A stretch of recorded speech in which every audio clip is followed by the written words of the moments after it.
Check, check. Boom, 1, 2, 3. 1, 2, 3. Boom, mic. Check, check, check. 1, 2, 3. Okay. Okay.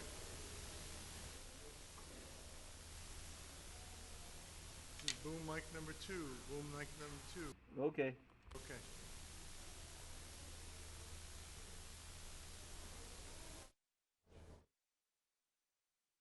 Hey Tom, headset.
The 10,050th meeting of the Security Council is called to order.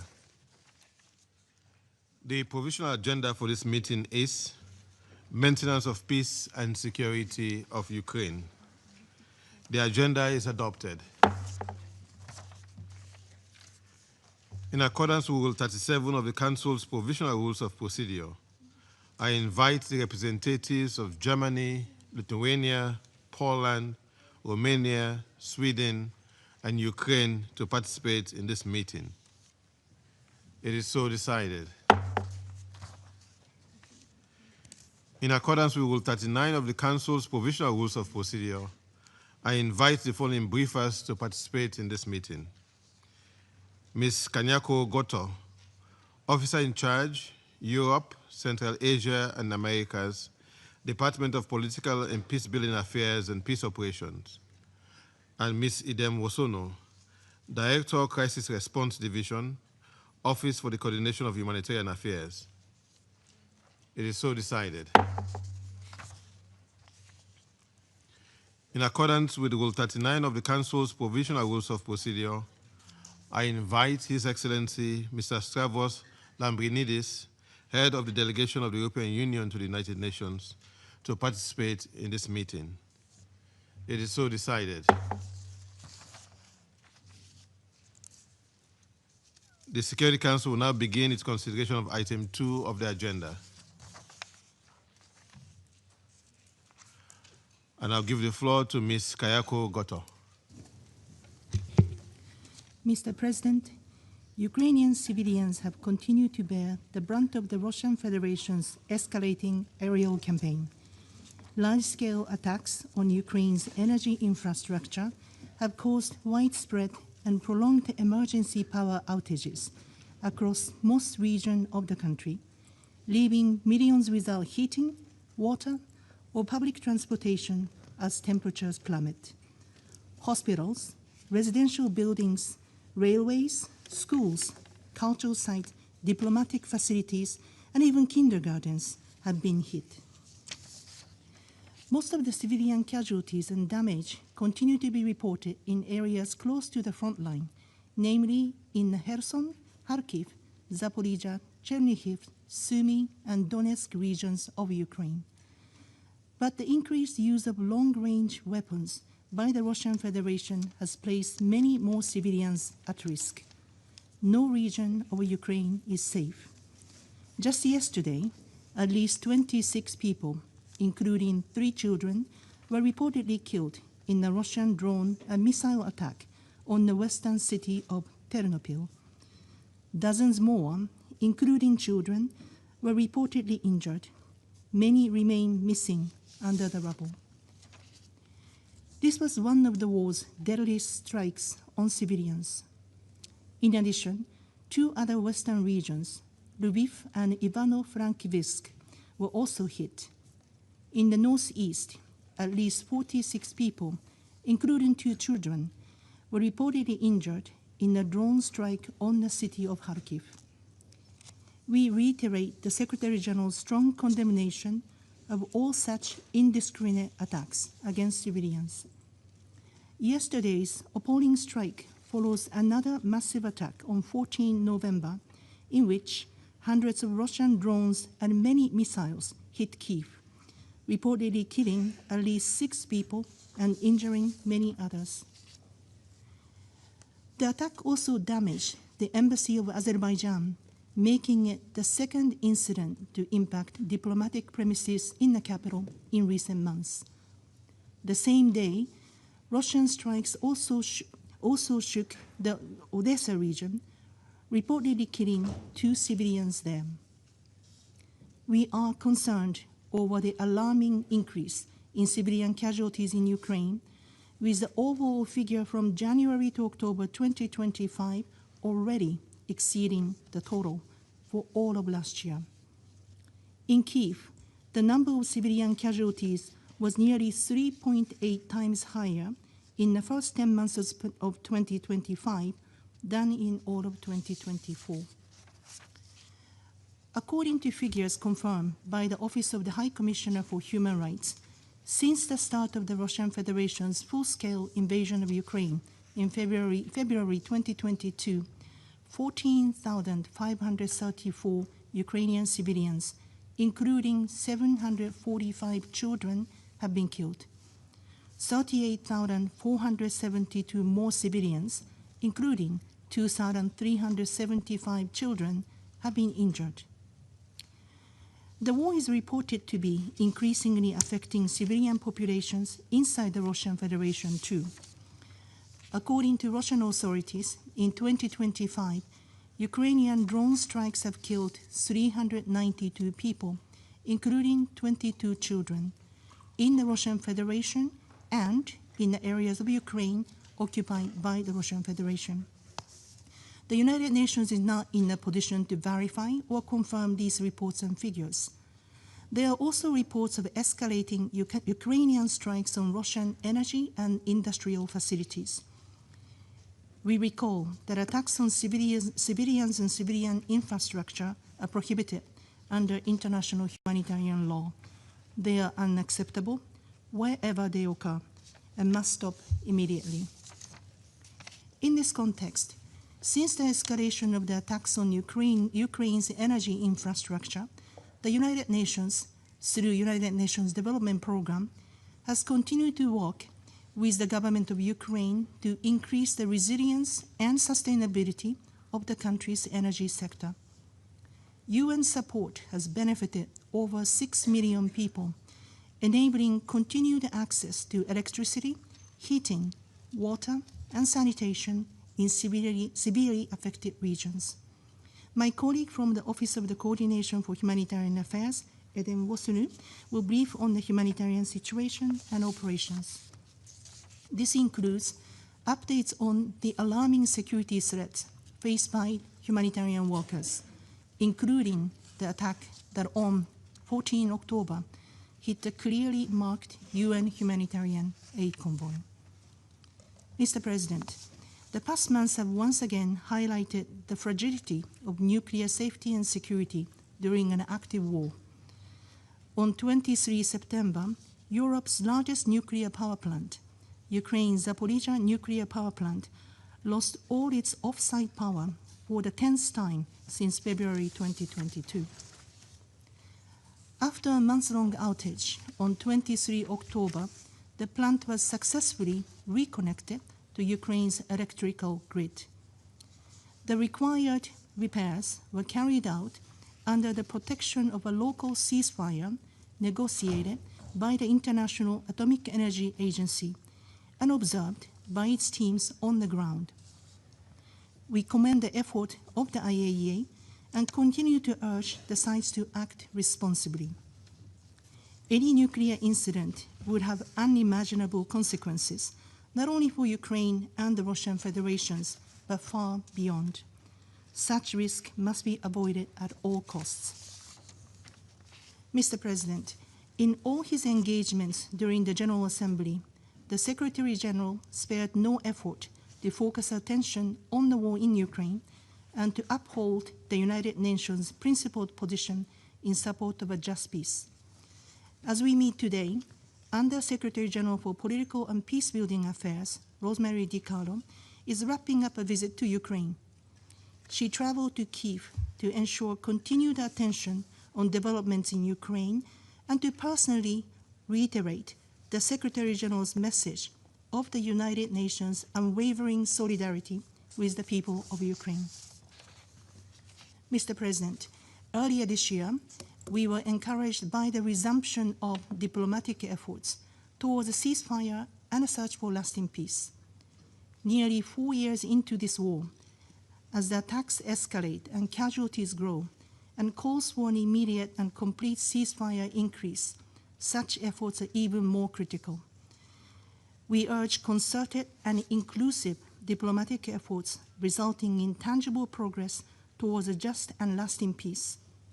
The alternative is to risk letting the war prolong, expand, and escalate further to even more dangerous levels. We also encourage the Russian Federation and Ukraine to continue working to secure further exchanges of prisoners of war releases of civilian detainees, and return of Ukrainian children. In this regard, we take note of today's exchange of mortal remains between the sides. I would like to conclude by reiterating the Secretary General's repeated call for full, immediate, and unconditional ceasefire as a first step towards a just, comprehensive, and sustainable peace in Ukraine. This means a peace that fully upholds Ukraine's sovereignty, independence, and territorial integrity within its internationally recognized borders in line with the UN Charter, international law, and relevant UN resolutions. The United Nations stands ready to support all meaningful efforts to that end. Thank you. I thank Ms. Gotte for our briefing. And I'll give the floor to Ms. Idem Wasonu.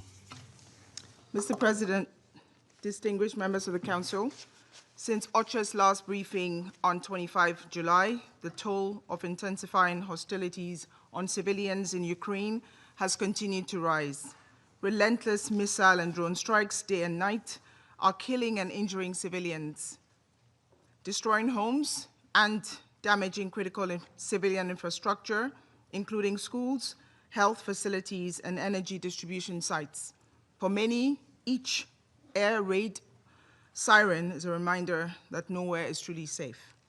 Civilians recently evacuated from Donetsk describe a constant buzz of drones ahead, leaving them unable to sleep or feel safe in their own homes. As freezing temperatures set in, fear, exhaustion, and recurring strikes are compounding hardship nationwide. Power outages are growing more frequent, depriving families of heat and water, the very essentials for survival.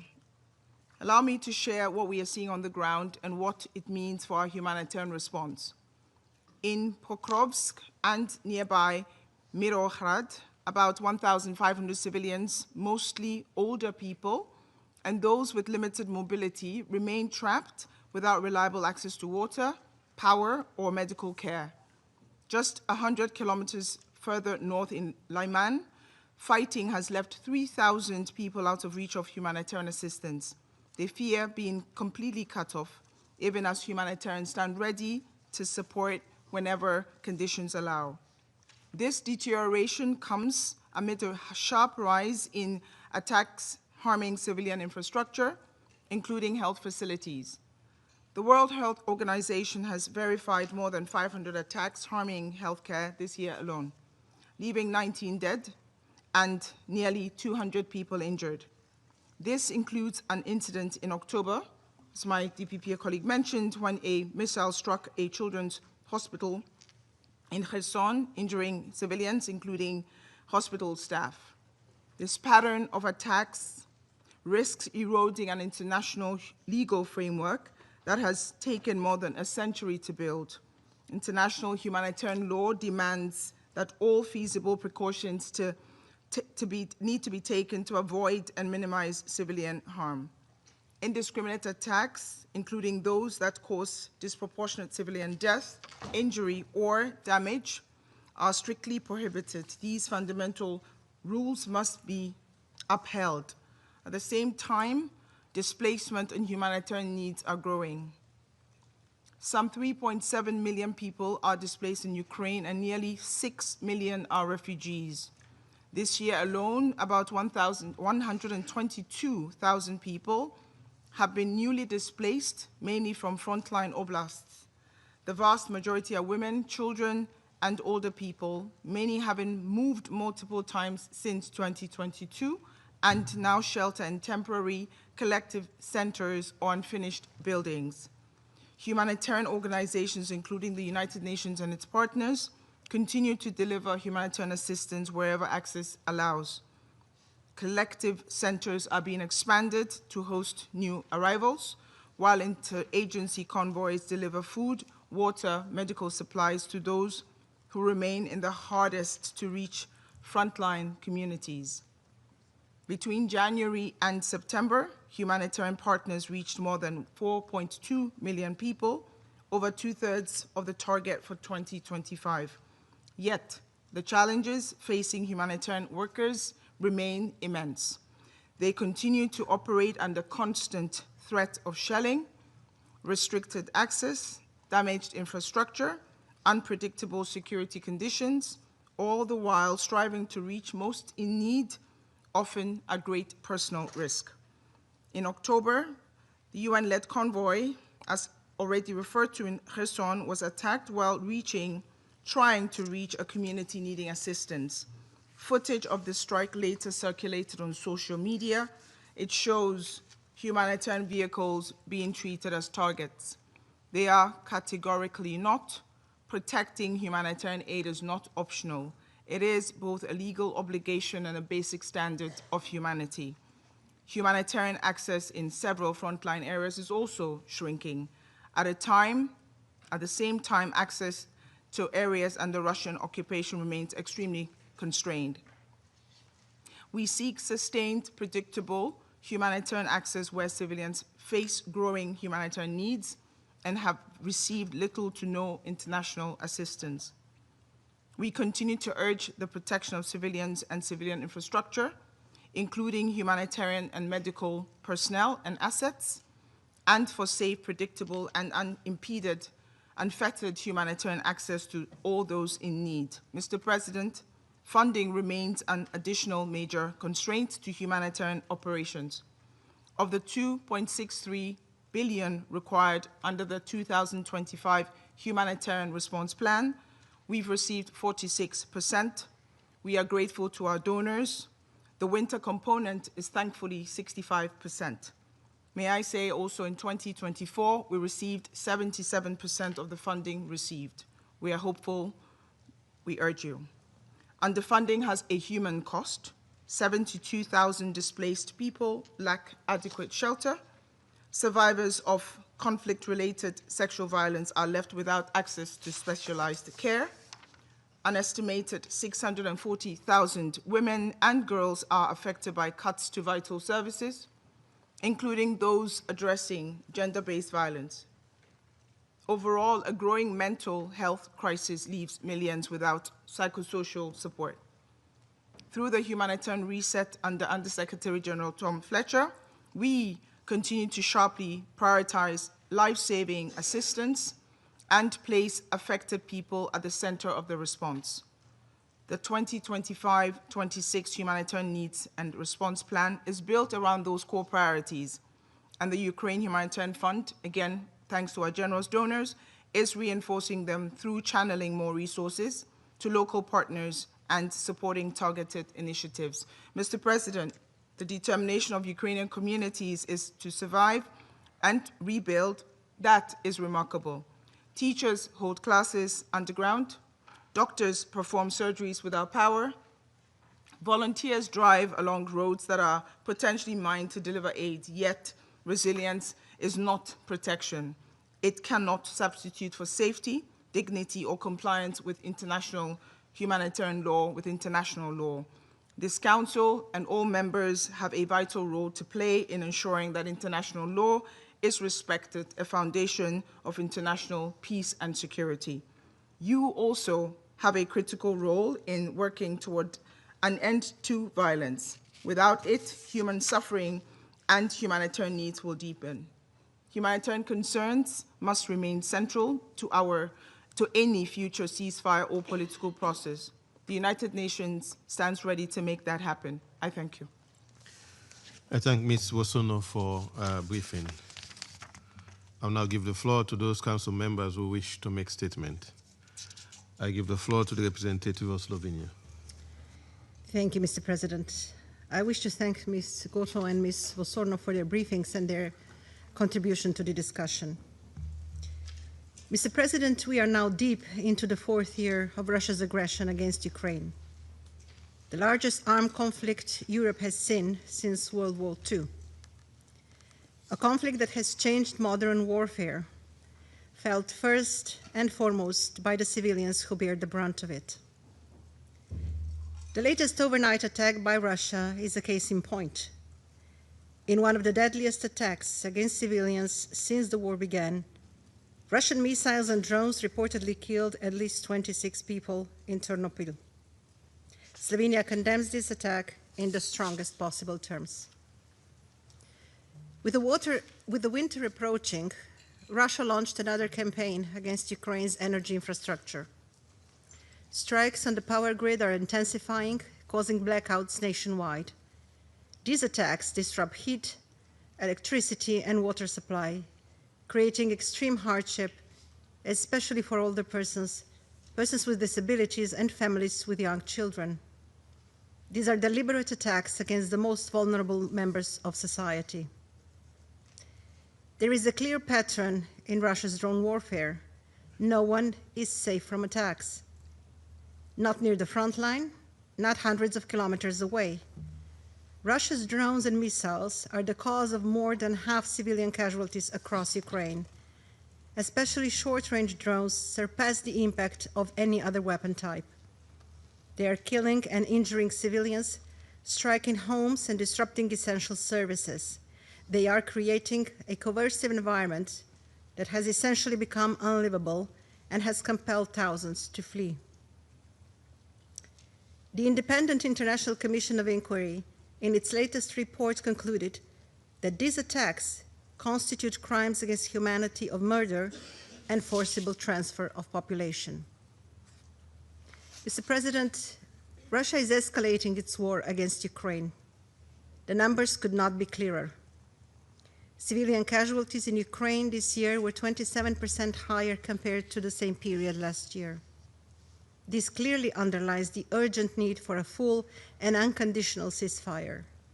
14 of us keep calling for it, yet tangible results are lacking. Slovenia stands ready to work towards a just peace, one firmly rooted in the principles of the UN Charter, a lasting peace for Ukraine, shaped by Ukraine. We need a decisive next step to end the bloodshed and stop the destruction. We need a ceasefire now. Thank you. I thank the representative of Slovenia for the statement, and I'll give the floor to the representative of Denmark. Thank you, Mr. President. Let me also thank Ms. Goto and Ms. Wosono for their very clear briefings. Denmark welcomes the participation of Ukraine in today's briefing, as well as other affected European countries. The broader regional security situation remains alarming. Denmark is deeply concerned by Monday's explosion on a railway line in Poland. This was an act of sabotage directed against the security of the Polish state and its citizens. Denmark stands in full solidarity with Poland. Mr. President, it is almost 2 months since the Council last discussed Ukraine. Regrettably, Russia's attacks on Ukraine's population and civilian infrastructure have continued unabated, as we have clearly heard from our briefers. Ukraine again witnessed a deadly mass attack on its cities yesterday, with over 500 drones and missiles fired in a single night. At least 25 civilians were killed and 66 injured when their residential block, their home, was hit. We condemn this attack, as we do all attacks against Ukraine's civilians, and express our sincere condolences to the victims.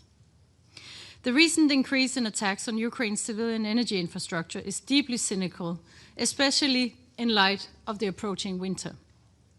Deliberately denying the civilian population the means to keep warm, to cook, to light up their homes and access clean drinking water represents a flagrant violation of international humanitarian law.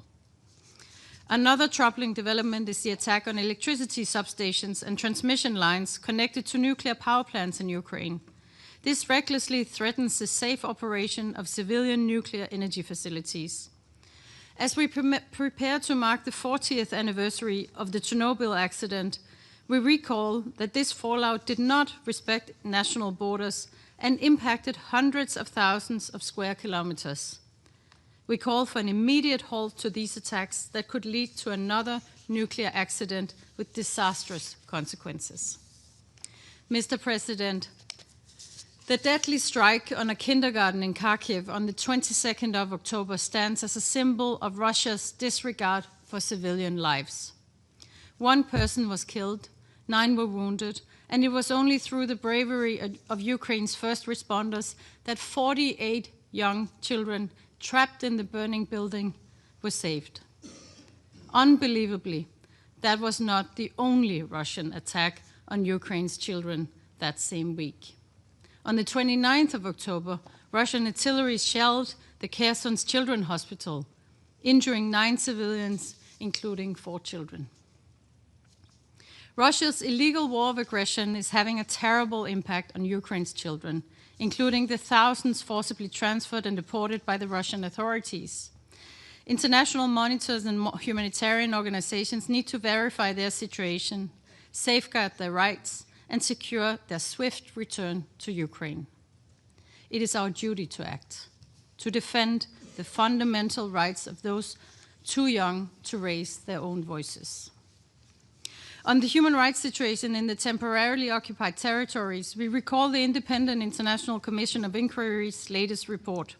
It documents serious crimes against humanity committed by Russia's armed forces. These independent findings of the most severe violations of international law demand decisive action. Mr. President, months ago, Ukraine offered an unconditional and comprehensive ceasefire. This genuine offer still stands. Russia, on the contrary, has only offered empty promises while continuing to attack Ukraine's civilian population. We call on Russia to accept the offer of a ceasefire without delay. Denmark welcomes conversations about peace for Ukraine. Peace talks that can lead to a comprehensive, just, and lasting peace. A lasting peace is, however, only possible if it's based on the principles of the UN Charter, in full respect of Ukraine's sovereignty, territorial integrity, and political independence.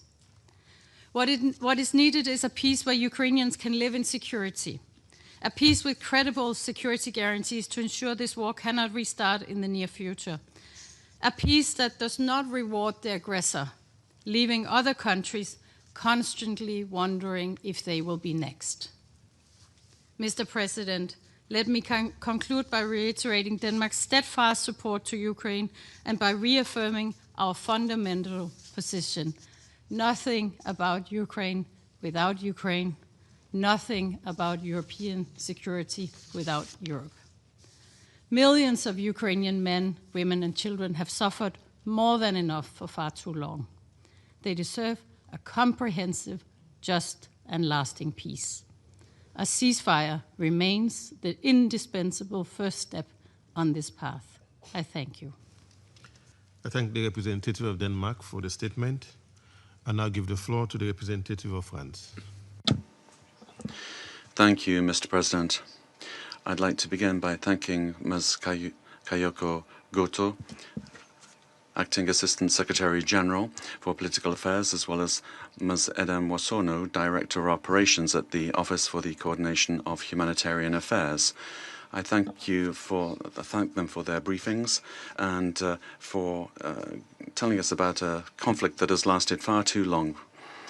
Mr. President, a ceasefire is needed. France calls on all members of the Council to unite around a complete, immediate and unconditional ceasefire, which has also been requested by the Secretary General of the United Nations. It calls on Russia to accept it and to engage in good faith in peace negotiations. The cessation of hostilities is a demand of the vast majority of the international community, as was shown recently by the official positions of the Group of Friends of Peace. Ukraine has repeated many times that it is prepared for a ceasefire. It accepted that in March when it was proposed by the United States. Ukraine has also for months expressed its readiness for peace negotiations at the highest level. Russia, on the contrary, continues to intensify its strikes on Ukrainian territory and multiplies its delaying maneuvers which fool no one. Ending this Russian aggression is a flagrant violation of the principles of the UN Charter. Stopping it is everyone's responsibility. Allowing aggression to achieve its aims would open the door on every continent to aggressive policies of revising borders, in violation of the territorial integrity and sovereign equality of states. Mr. President, the reports the Council has just heard remind us, if it were necessary, of the unacceptable humanitarian situation that Russia continues to impose on Ukrainian civilians. 26 dead, including 3 children and nearly 100 civilians in the city of Ternopil alone during the night of the 18th to the 19th of November. A few days earlier, a hospital and an embassy were hit in the capital in violation of international humanitarian law and the Vienna Convention. Among civilians, Russia also targets journalists. On the 3rd of October, French photojournalist Antony Lalican was killed in a Russian drone strike while carrying out his work and while he was wearing a press vest that clearly identified him. As winter approaches, and as every year since 2022, Russia is relentlessly attacking energy infrastructure. After thermal power plants and gas storage facilities, even electrical substations connected to nuclear power plants are not spared by these strikes, endangering nuclear safety and security, as the Director General of the IAEA has reiterated. By imposing long power outages and sometimes heating and running water outages, Russia is once again seeking to break the resistance of the Ukrainian people. But the Ukrainian people are resisting. Mr. President, France unequivocally condemns the continuation of Russia's war of aggression against Ukraine, as well as its irresponsible incursions of the Russian forces into the airspace of the European Union and NATO, and its serious acts of sabotage and destabilization in Europe. France recalls its unwavering support for Ukraine's sovereignty, independence and territorial integrity, reaffirmed yesterday by the United Nations General Assembly. The visit of the Ukrainian president to Paris this week, which enabled the signing of a declaration of intent on the delivery of 100 Rafale fighter jets to Ukraine, shows that France is continuing its commitment, along with all of its partners, to increase its long-term support. We are working towards a just and lasting peace. That is, a peace that does not mean Ukraine's capitulation, that preserves Ukraine's ability to exercise its right to self-defense, and that makes it possible to prevent future aggression in full respect for the independence and sovereignty of Ukraine. Thank you. I thank the representative of France for the statement, and I'll give the floor to the representative of Greece. Thank you, Mr. President. I also thank Ms. Kayoko Goto and Ms. Idem Wosono for their pertinent briefings. Almost 2 months after our last meeting on Ukraine in this chamber, Russia has intensified its missile and drone strikes on Ukraine. Latest reports indicate direct targeting of residential buildings and other civilian infrastructure across the country, while Ukraine's energy capabilities, with possible severe repercussions on nuclear safety, are being systematically destroyed. The numbers we just heard from our briefers are telling of the plight of civilians in Ukraine forced by Russia to survive another harsh winter in the cold and in the darkness. For the fourth consecutive year, energy needs are weaponized, with the most vulnerable groups, women, children, and the elderly, bearing the brunt of aggression.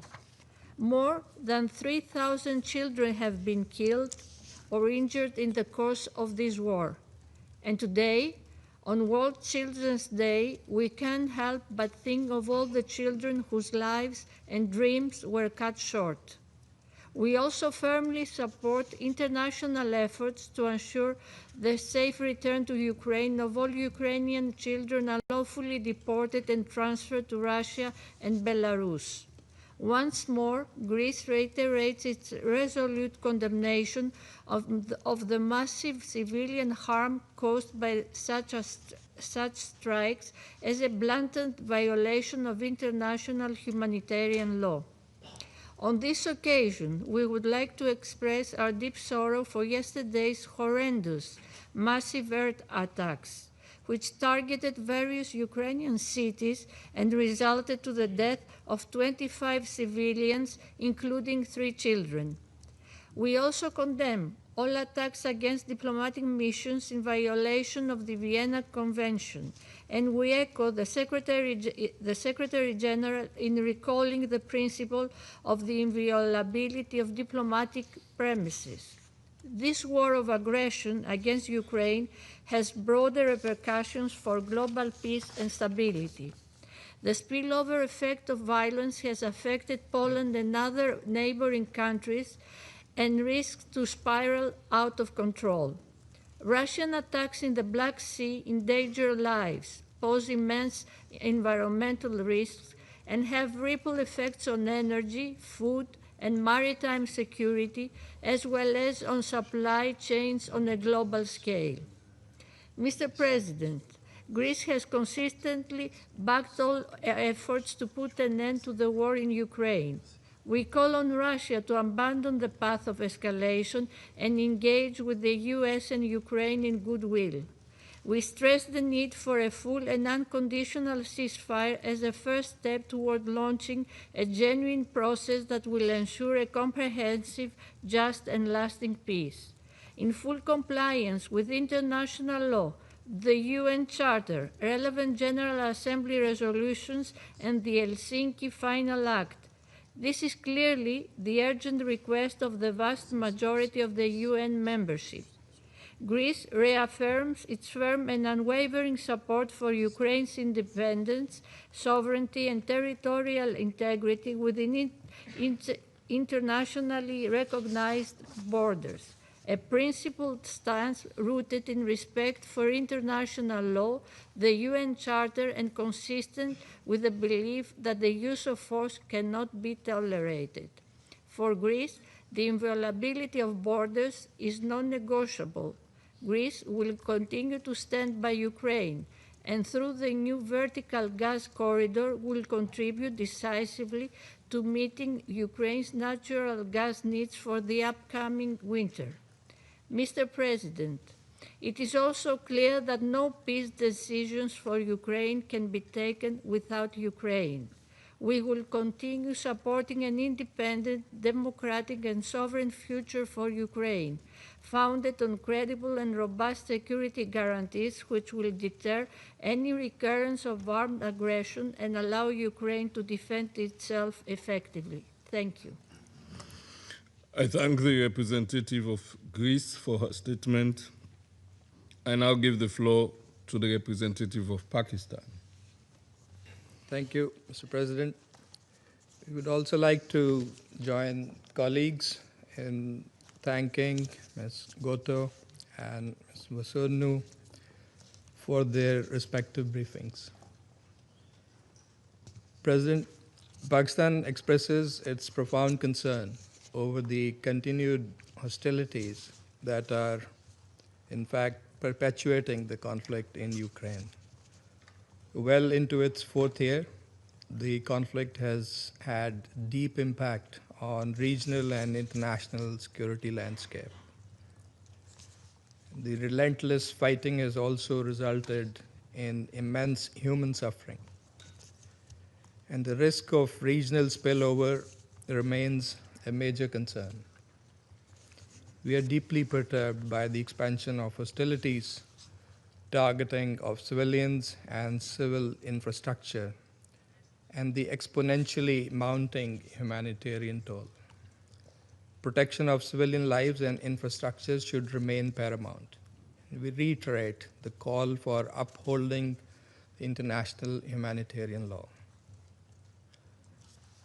Now, almost everyone has been saying for some time that there is no military solution to this conflict. Each day of continued fighting only deepens the wounds and the ongoing tragedy and moving the parties further away from reaching a political settlement.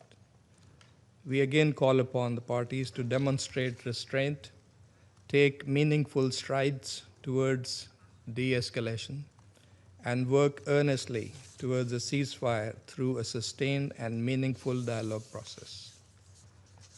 President, we deeply regret that the diplomatic momentum generated at the start of the year by adoption of Security Council Resolution 2774, which perhaps could have been more effective if it were endorsed unanimously, and followed by multiple rounds of dialogue between the two sides, as well as continuing efforts led by President Trump to bring an end to this conflict, are yet to bear fruit. In this context, we welcome the renewed push for peace, including mediation efforts by Turkey and Qatar.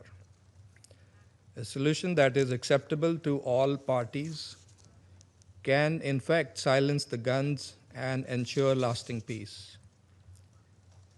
Mindful of the complex historical context and the intricate nature of this conflict, we believe that path forward should be guided by wisdom and dialogue rather than continued hostilities and an environment of confrontation. We therefore urge all parties to demonstrate political will, engage in a meaningful, structured, and result-oriented dialogue that addresses the security concerns of all sides, and most importantly, is anchored in the principles of the UN Charter and international law, and respects the relevant multilateral agreements. A ceasefire is the first logical and necessary step in this process.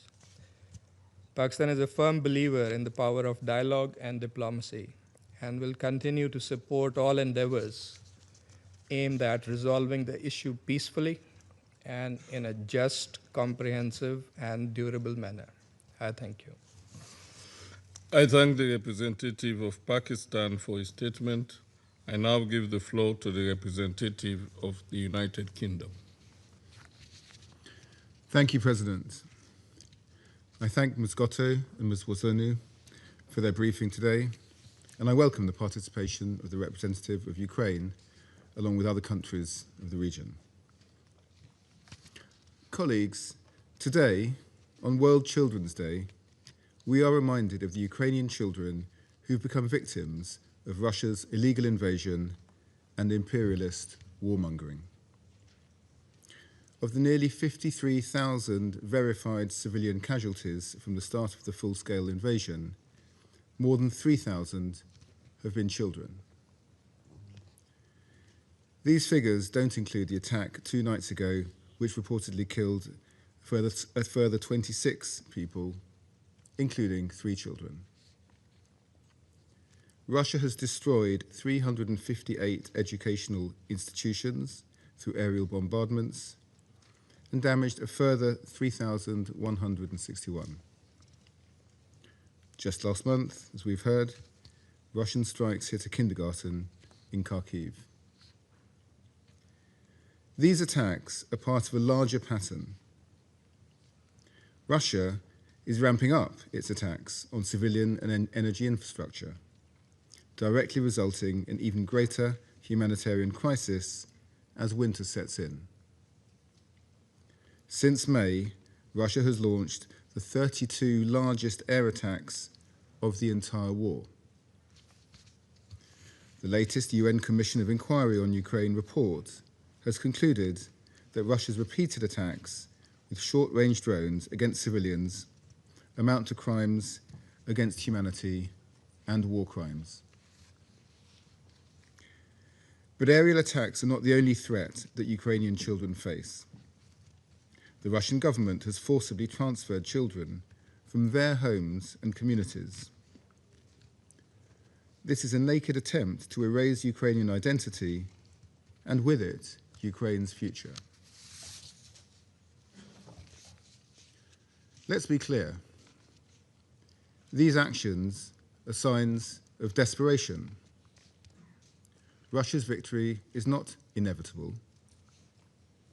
They've been throwing everything at Ukraine, but have made only minor territorial gains in the past 4 years. And Russia's losses are unsustainable. Over 1 million soldiers have been killed or wounded. The cost of war for Russia is mounting. Military spending has increased to $159 billion this year, over a third of their total budget.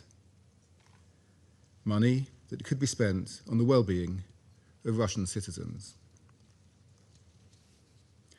Yet while the rest of the world calls for a ceasefire, Russia refuses. Since March, President Zelensky has offered an unconditional ceasefire. But President Putin has repeatedly shown that he's not serious about ending this war. Everyone in this chamber has taken on the responsibility to uphold international peace and security. Everyone in this chamber should do everything in their power to pressure Russia to agree to a ceasefire. I thank you. I thank the representative of the United Kingdom for the statement, and I'll give the floor to the representative of Somalia. Thank you, Mr. President. We express our gratitude to the briefers for their comprehensive update. My delegation remains profoundly concerned by the continued deterioration of the security and humanitarian situation in Ukraine. The latest development, particularly the ongoing military actions, affect civilian areas, underscore the urgency and the complexity of this crisis. We are deeply troubled by the continuous escalation of attacks on civilians and essential civilian infrastructure.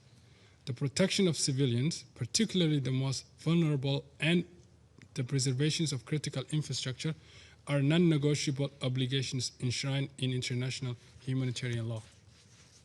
We reiterate that all parties to the conflict must respect and uphold the principles without exception.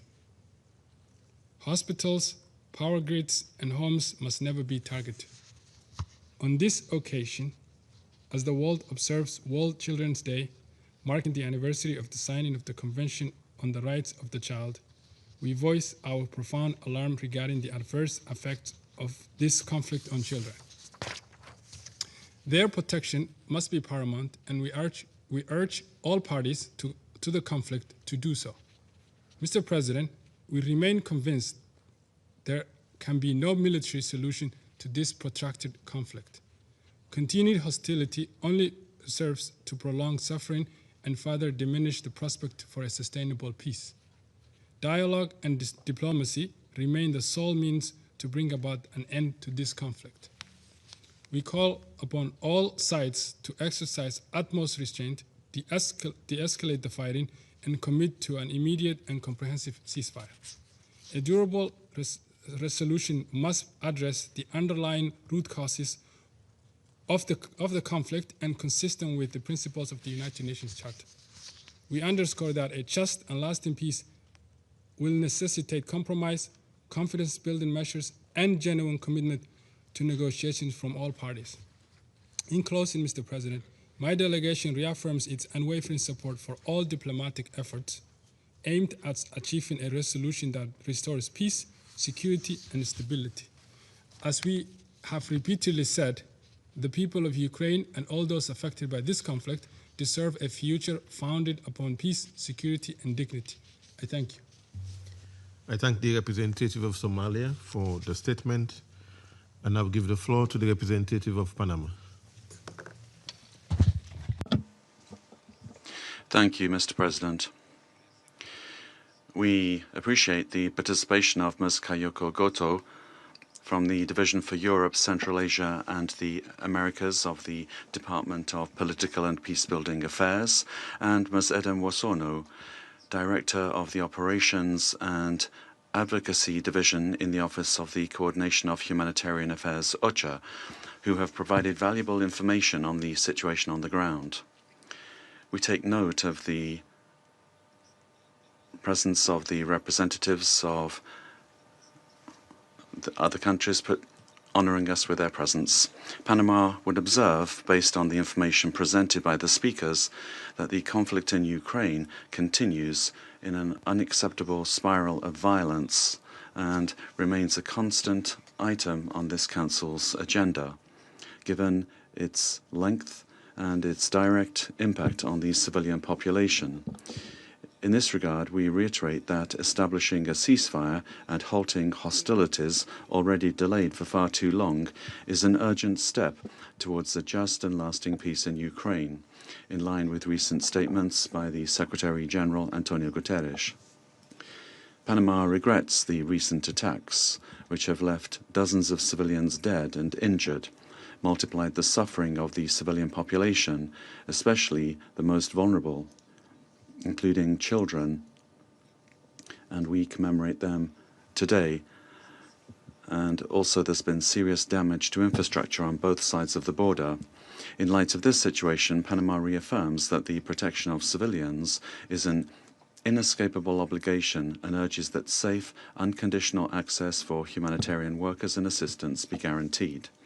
Let us recall, other colleagues have done this, that in February of this year, this Council adopted Resolution 2774, which calls for a swift end to the conflict and urges progress towards a lasting peace between Ukraine and the Russian Federation. For this reason, Member States remain committed to creating conditions for dialogue between the parties to move towards this goal. Mr. President, all members of the international community must comply with Chapter 6 of the Charter and avoid actions that intensify violence or which fuel the conflict, providing weaponry, financing, or technology.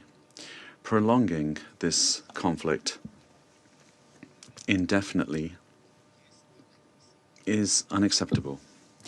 The time has come in this and in other conflicts for the civilian population, which has demonstrated extraordinary resilience, to regain and maintain confidence that their governments use resources honestly, transparently, and aimed at meeting their needs, and not to sustain a war that benefits them in no way at all. Under no circumstances can we return to times when the use of force guided international relations. Respect for the sovereignty, territorial integrity, and political independence of states must prevail in accordance with international law and the principles enshrined in the Charter of the United Nations. Thank you very much. I thank the representative of Panama for the statement, and now give the floor to the representative of China. Thank you, President. I thank Directors Goto and Wasunu for their briefings. At present, the Ukraine crisis continues to drag on, with ground combat operations still ongoing. Russia and Ukraine persist in launching attacks against each other, resulting in new civilian casualties and damage to infrastructure. As another winter is around the corner, people in the conflict zone face the double whammy of warfare and bitter cold, creating a deeply concerning humanitarian situation. China once again calls on the parties to the conflict to exercise restraint, strictly comply with international humanitarian law, and effectively protect civilians and civilian infrastructure. Dialogue and negotiations represent the only viable path to resolving the Ukraine crisis. We urge the parties to demonstrate political will and swiftly embark on the path of negotiated settlement. We call on the international community to scale up humanitarian assistance, actively promote peace talks, and continue creating favorable conditions for a political solution to the crisis. Last year, China and Brazil, together with other countries, the Global South, jointly promoted the establishment of the Group of Funds for Peace. Recently, the group held another ambassadorial-level meeting and issued a statement at media stakeout, welcoming the recent engagement and talks held between the relevant parties and calling on all parties to seize the current opportunity and maintain the momentum of engagement and talks. The group advocates for de-escalation and preventing the escalation of hostilities. All parties should refrain from actions that exacerbate the conflict, including the proliferation of weapons to the parties involved. The group reaffirms that the shared goal must be to find a comprehensive, just, and lasting solution, one that addresses mutual concerns of the parties to the conflict and leads to a peace agreement negotiated directly by and acceptable to them. The group stands ready to support the next steps agreed by the relevant parties to the conflict. The UN has a role to play in fostering the diplomatic efforts and in the implementation of any peace agreement. The group calls on all parties to strictly comply with international humanitarian law and supports such humanitarian initiatives as exchange of prisoners of war. The group expresses deep concern over the negative impact of unilateral sanctions and stresses the importance of safeguarding countries' legitimate right to conduct normal international trade and economic cooperation. President, China's position on the Ukraine issue has been very clear and consistent. We have always followed the fundamental guidance of the 4 shoots proposed by President Xi Jinping, actively engaging with all relevant parties, working tirelessly for peace and striving to promote negotiations. We stand ready to continue communicating with all parties, amplify the voice of balance, objectivity, and rationality of the international community, and play a constructive role in achieving an early ceasefire and advancing a political solution to the crisis. I thank you, President. I thank the representative of China for the statement. I'll now give the floor to the representative of Guyana. Thank you, President. I thank Ms. Goto and Ms. Wosorno for their briefings and welcome the participation of the representatives of Ukraine, Germany, Lithuania, Poland, Romania, Sweden, and the European Union in today's meeting. Mr. President, my delegation had hoped that with the adoption of Resolution 2774 last February, that we would have seen an end to the conflict between the Russian Federation and Ukraine. While we welcome the positive diplomatic efforts and initiatives undertaken over the past 9 months, including those engagements that led to the exchange of prisoners, we regret that these efforts have not yet resulted in an end to the conflict. Instead, we continue to receive reports of escalating airstrikes and a rising civilian death toll. We deplore the mounting civilian casualties resulting from recent long-range missile and drone strikes. The latest incident yesterday reportedly claimed the lives of 26 people and wounded many others, as we just heard from Ms. Goto. As we've heard this afternoon as well, there has been a barrage of strikes over the past 2 months on critical infrastructure, including the power grid in Ukraine. These attacks have led to daily power outages and in some areas have caused serious disruptions to heating and water supply. Residential neighborhoods continue to come under attack, further contributing to the destruction and damage of over 230,000 buildings since the conflict began, as reported by the International Organization for Migration. From all indications, the many calls by the Security Council and the United Nations for the parties to comply with their obligations under international humanitarian law and the principles of distinction, proportionality, and precaution have gone unheeded. Instead, the attacks have become more deadly for civilians, with the UN Human Rights Monitoring Mission in Ukraine documenting a 27% increase in civilian casualties compared to the same period last year. The situation is deplorable. Civilians are not collateral damage. They did not ask for this war and have little means of escaping it. 7 million are forced to live as refugees in foreign lands, while 4 million are internally displaced and forced to rely on humanitarian aid that is steadily declining due to insufficient funding. These aren't just numbers. They're human beings. Their livelihoods upended, their futures put on pause. We have consistently called on the conflict parties to uphold their obligations under international law, including international humanitarian law and international human rights law, and we do so again today. They must take constant care to spare civilians from harm, and all precautions to minimize incidental loss of civilian life, injury, and damage. This is not just a legal obligation, but a moral imperative. IHL also explicitly protects humanitarian workers during armed conflict against acts of violence, mistreatment, arbitrary detention, and harassment. In this vein, Guyana strongly condemns the attack against an interagency humanitarian convoy carrying aid in the Kherson region last month. Such attacks should never happen and must never go unpunished.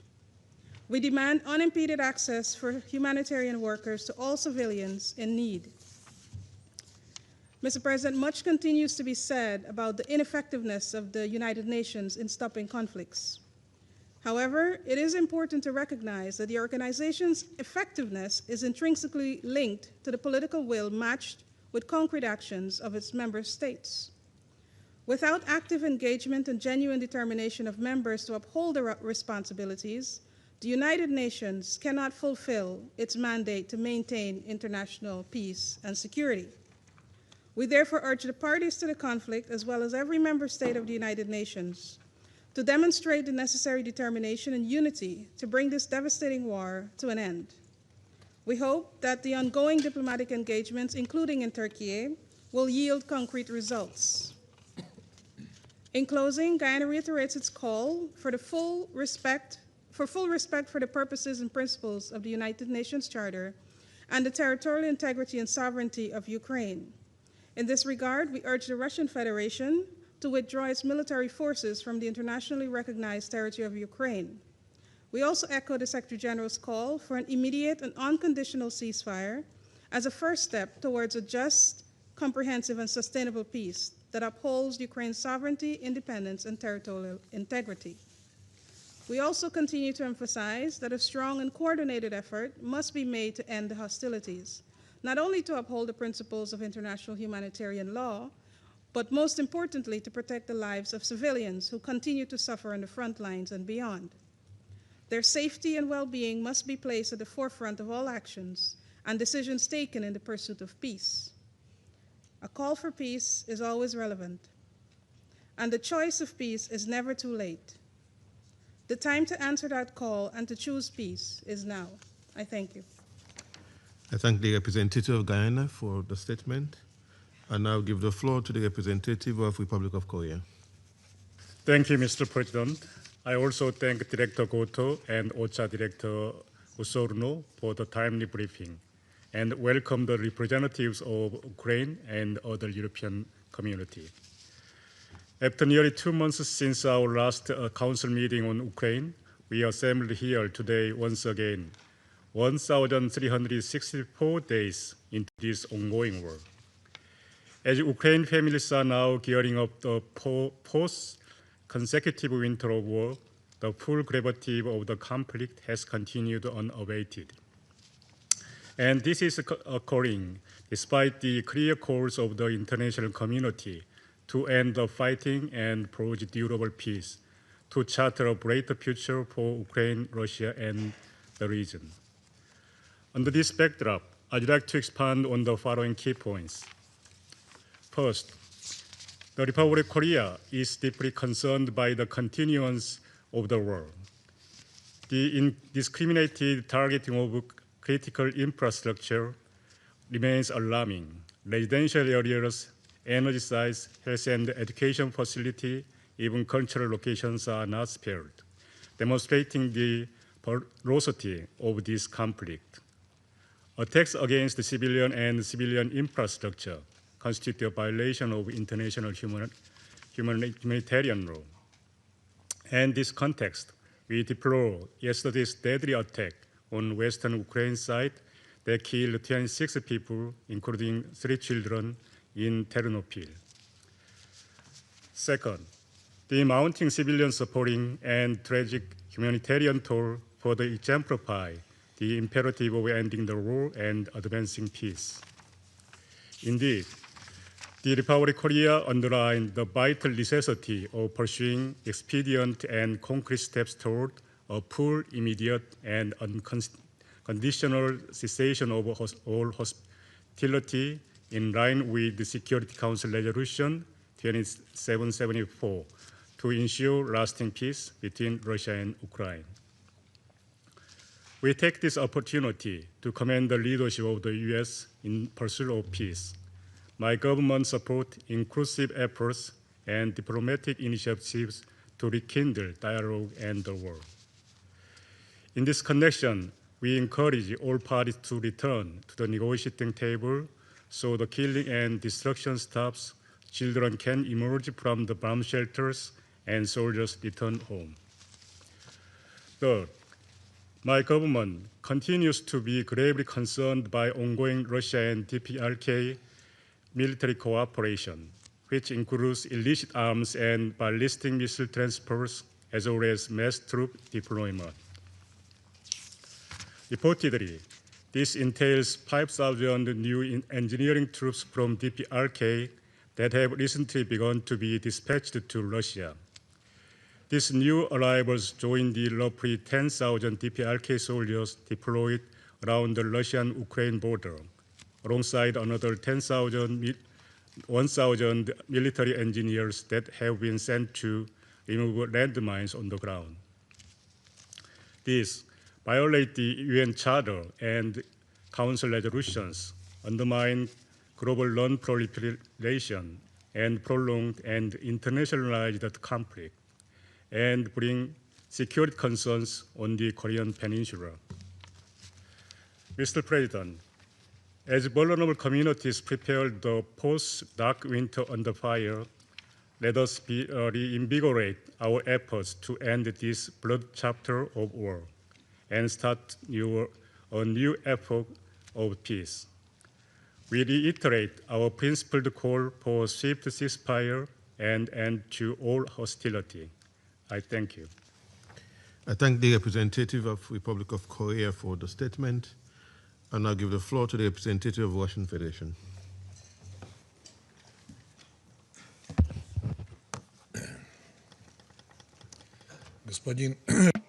Mr. President, I would like to very warmly thank our Western colleagues for convening this Security Council meeting on Ukraine, because a huge corruption scandal has just erupted there. It involves top officials of the Kiev regime. For us, this comes as no surprise. At almost every meeting, we have told you that you are dealing with a thieving, corrupt pack profiting from war with your money.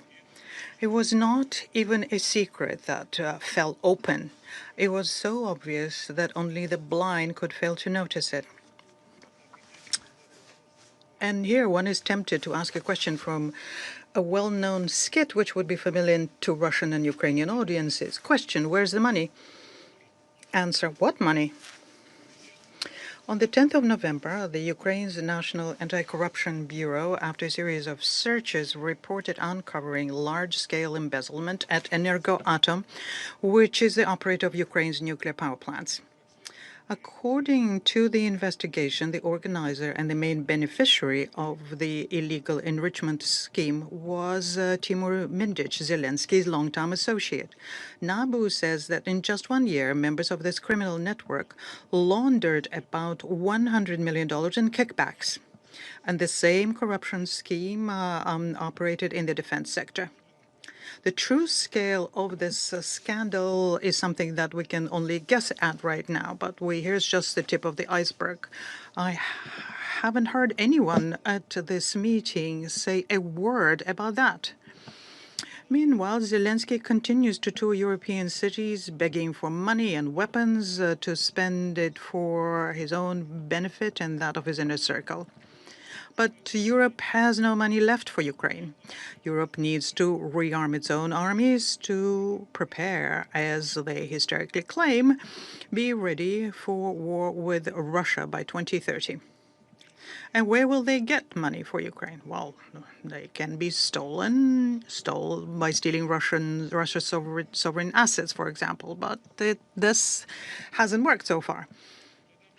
So they resort to whipping up anti-Russian hysteria to scare and unsettle impressionable Europeans. For example, with alleged Russian drones entering airspace, the UK Defence Secretary John Healey dispatched British fighters and a frigate to monitor the Russian oceanographic vessel called Yantar. No sooner had an incident occurred with damaged railway tracks in Poland committed, according to the Polish authorities themselves, by 2 Ukrainians, than Warsaw declared, clearly without showing any evidence of the fact that the trail leads to Russia, because it was an act of state terrorism carried out by Ukrainians working for Russian intelligence. And the speed of arriving such conclusions by Polish authorities is truly astounding. We, after all, remember well who was the first to thank the United States in the Biden administration for the Nord Stream terrorist attack. It was Poland's current foreign minister, Sikorski. Now, on the ground situation, the position of Ukraine's armed forces remains dire, not to say catastrophic. Russian troops are successfully advancing on almost all fronts, essentially. According to Russia's Ministry of Defense, in the past week, several towns and villages in Kharkiv, Dnipropetrovsk, Zaporozhye regions was liberated, and in the DPR. Ukrainian military equipment, including Neptune launchers and U.S.-made HIMARS systems, being systematically destroyed, including command posts of the Ukrainian army, fortifications, armored vehicles, ammunition depots, and drone control centers. Supply lines are also being disrupted. Ukrainian units continue to suffer heavy losses and rapidly lose fighting capability. Ukrainian forces are stymied in major strategic hubs such as Krasnoarmeysk, which is formerly Pokrovsk, in Dimitrov, and Kupiansk. Kupiansk has been liberated. Kiev denies this, citing Russian propaganda. In late October, President Putin proposed granting unhindered access there for foreign journalists, including Ukrainian ones, to make sure that they can see firsthand what the situation is. Russian command was ready to suspend hostilities for 5 to 6 hours to create safe corridors for the press, but Kiev, of course, refused. And leading Western media and journalist associations also remained silent. Indeed, why would you want to learn the truth that would shatter Zelensky's carefully spread myths about Ukraine's invincible army? Ukrainian failures are accompanied by very brutal actions against civilians, which remain in contested cities. Nationalists call them zhdun, those who are waiting. Those who want to stay and then later move to the Russian side. On the 14th of November, 7 civilians killed in the DPR by targeted Ukrainian drone and mortar attacks were trying to evacuate a local priest, his wife, and parish families as they were trying to evacuate. They were methodically hunted down, and then the villagers were prevented from retrieving and burying the bodies as drones continued hunting for them. The fact that Ukrainian forces use civilians as human shields, place command posts in private homes, deploy air defenses in residential areas, conduct military operations in densely populated cities is something that's also being confirmed by foreign journalists now, who can hardly be suspected of being pro-Russian. But deliberate killing of isolated civilians fleeing combat zones is beyond evil, let alone humanitarian law. Between 20th October and 16th of November of this year, 307 Russian civilians were harmed by Ukrainian shelling. 260 people were wounded, including 20 minors, and 47 were killed, and this includes 2 children. Overall, civilian targets in Russian territory during this period received, at the very least, 13,195 munition rounds. Villages in the Lugansk and Donetsk People's Republics, Kherson, Zaporozhye, Belgorod, Bryansk, Kursk, and Moscow regions were harmed, as well as Saratov, Novorossiysk, and Volgograd were hit. But the UN Secretary General and his spokesperson show neither courage to speak about this nor words to express sympathy for the victims. But they very readily strongly condemn any Russian strikes based on any information, be it verified or not verified, provided to them by the UN resident coordinator in Ukraine, Shmale. We're not at war with Ukrainian civilians. Our forces act with maximum responsibility, striking only military targets, and they're supporting transport, energy infrastructure of Ukraine. According to leaked military documents, Ukraine's armed forces have lost more than 1.7 million troops since the start of the special operation. And this year alone, as of August, that figure was more than 600,000. Massive, irrecoverable losses are indirectly confirmed by body exchanges. When we return thousands of Ukrainian soldiers' remains and only receive about 20-30 bodies in return, it is very clear that Ukrainian troops under these conditions are fleeing en masse. In October alone, the record 21,000 soldiers deserted, which is the equivalent of 4 brigades. To replenish the law. Для восполнения потерь ведется беспрецедентная по уровню насилия мобилизация. В ход идут закрытие границ, блокировка банковских счетов, приостановка водительских прав и просто отлов людей на улицах. И хотя украинские пропагандисты и тут пытаются свалить все на российские фейки, международные СМИ не смогли проигнорировать неожиданное, но очень красноречивое доказательство.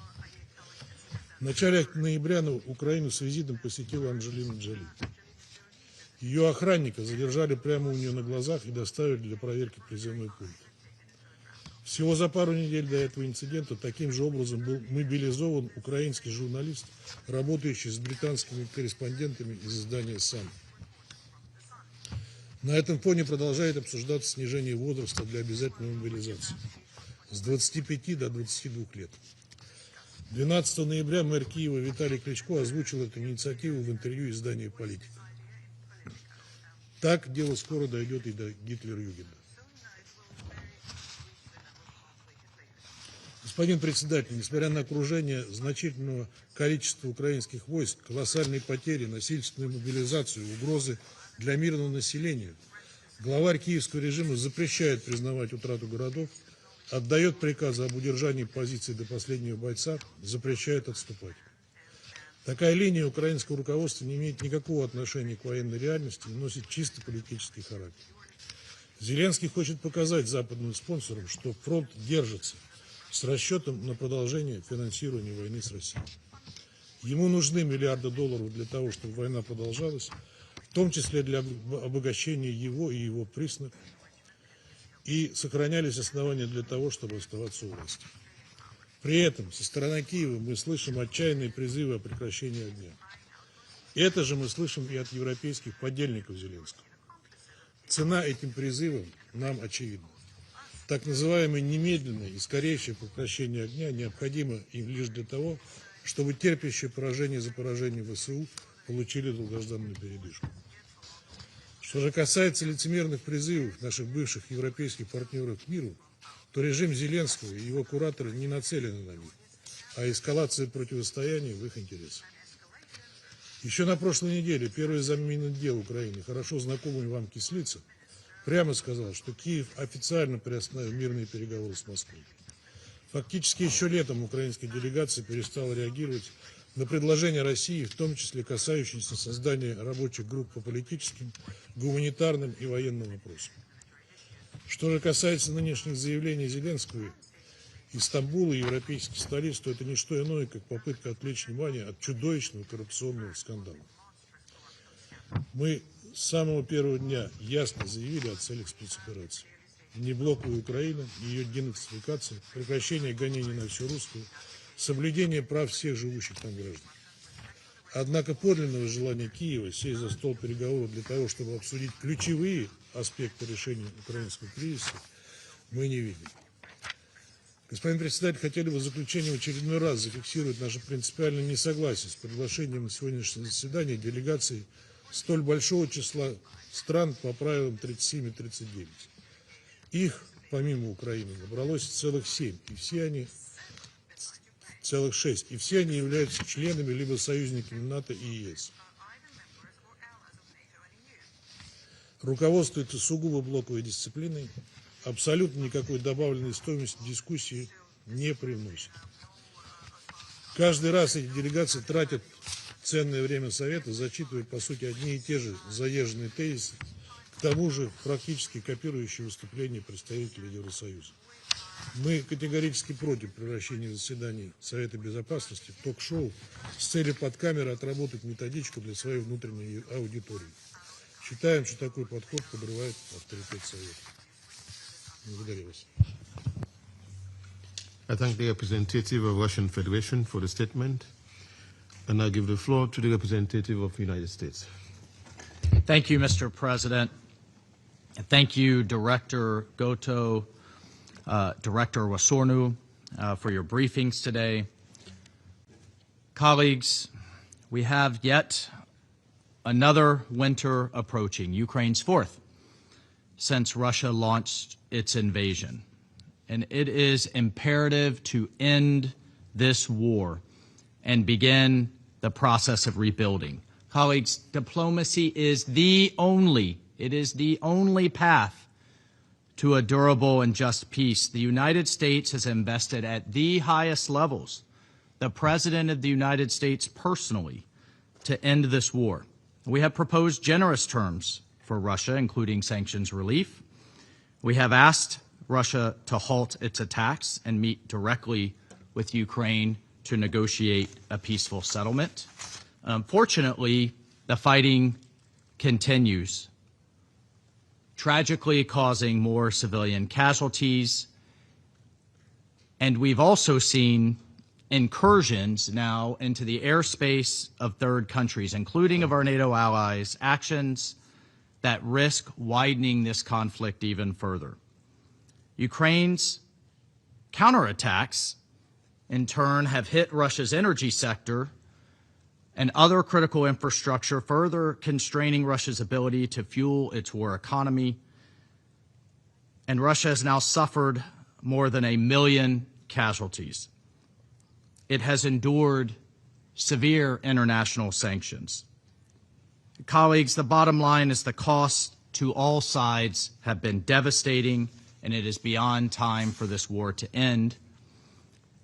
And I would hope that we would all agree that this war will not end militarily. Russia's and Ukraine's leaders must negotiate. Both Russia and Ukraine must accept a ceasefire. Further, the U.S., from the international community standpoint, the U.S. has called on all countries, particularly those in Europe, to stop buying energy resources from Russia.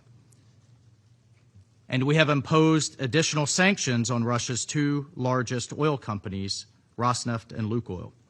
We did so on October 22nd. We can impose further economic costs if Russia continues to ignore calls for a ceasefire. We will also continue to make weapons available for Ukraine's defense.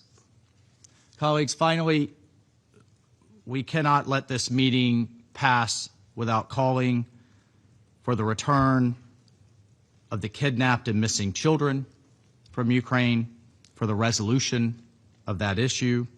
And colleagues, under President Trump's leadership, the United States will continue to pursue a path to peace in Ukraine. We ask all UN member states to join us in supporting these efforts, calling for a ceasefire, and ending this war. I thank you. I thank the representative of the United States for the statement, and I give the floor to the representative of Algeria. السيد الرئيس، أود بداية أن أتقدم بالشكر إلى السيدة كايوكو غوتو والسيدة إيديم وسورنو على إحاطتهما القيمتين.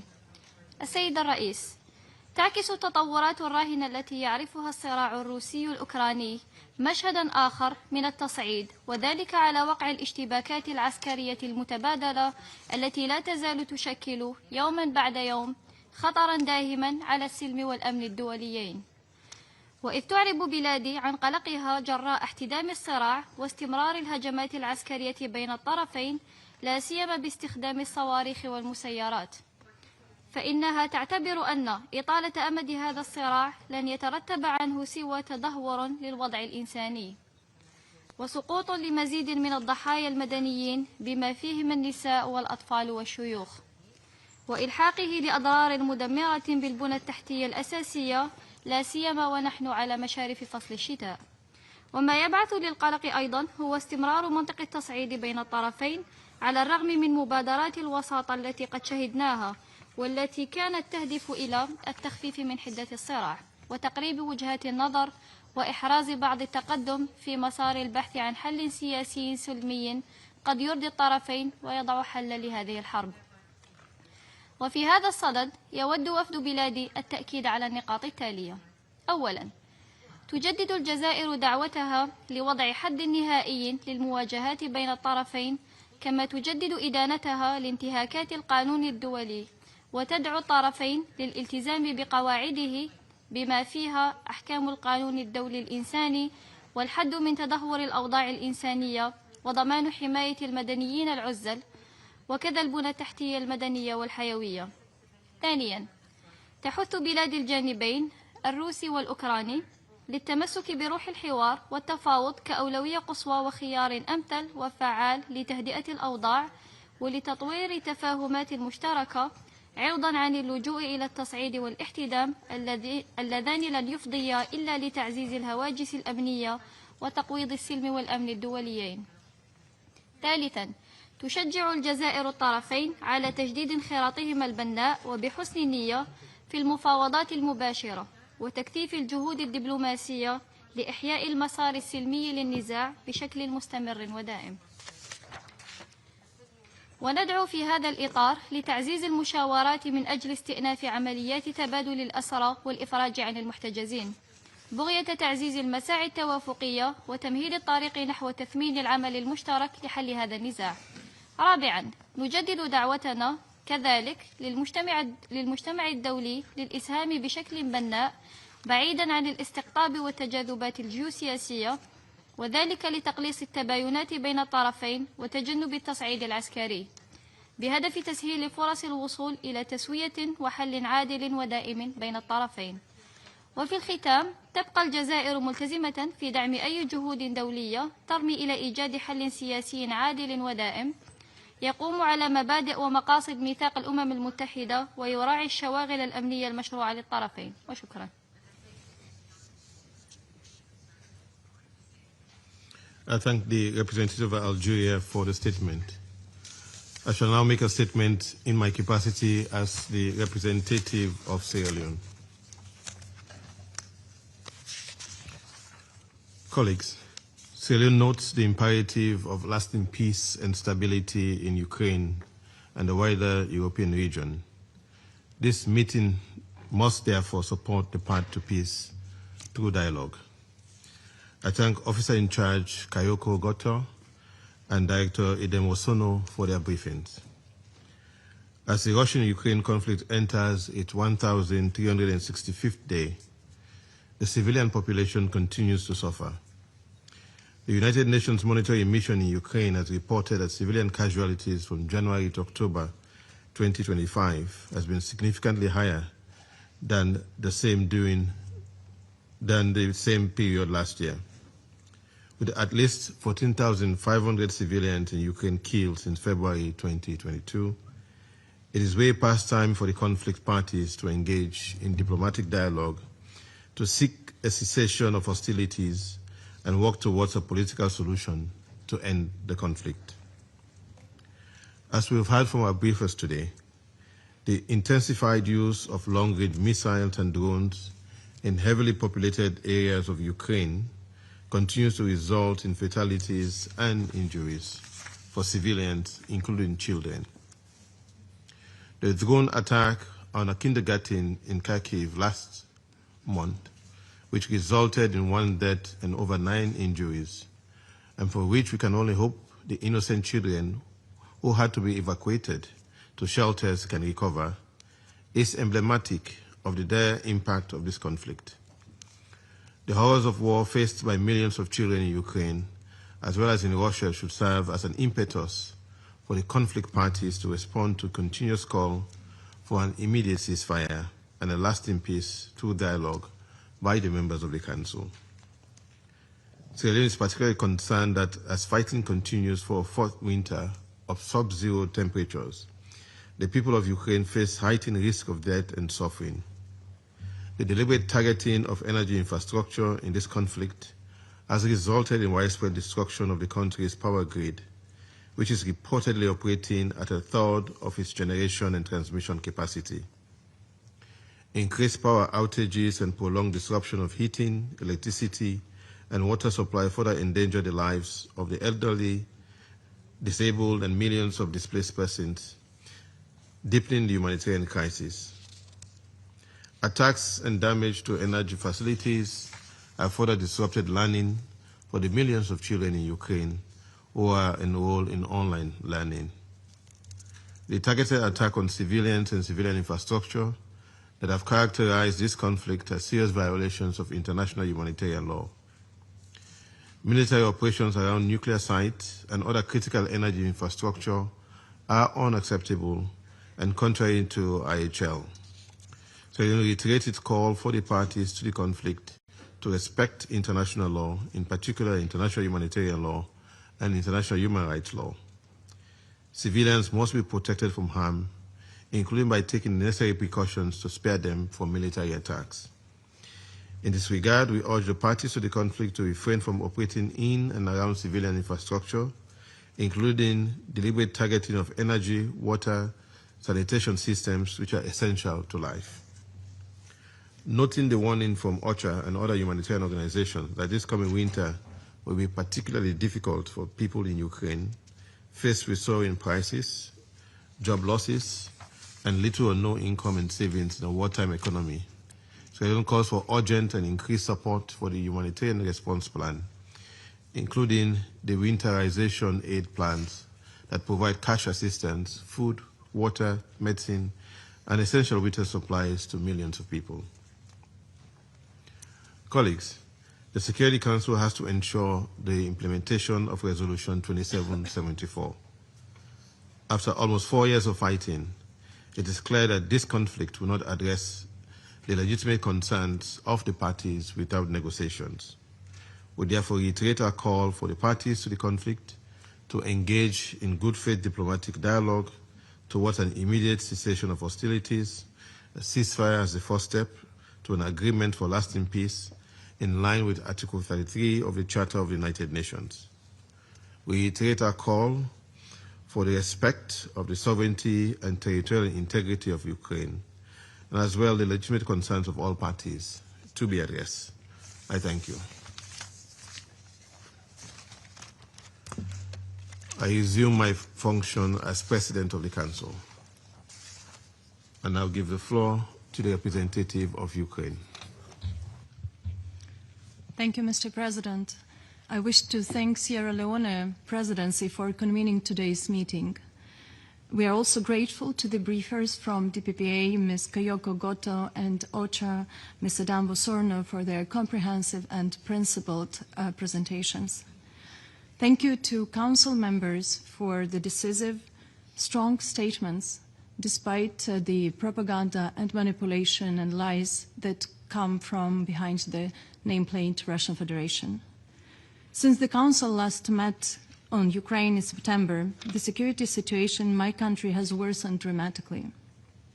As we heard from the briefers, the Russian Federation has unleashed an even more brutal campaign of terror against civilians, relentless daily missile and drone attacks. Yesterday marked yet another dark chapter in this war, one that will forever stand as a testament to Russia's vicious brutality and disregard for human life. Russian drones and missiles deliberately targeted residential buildings, the very place where people should feel safest.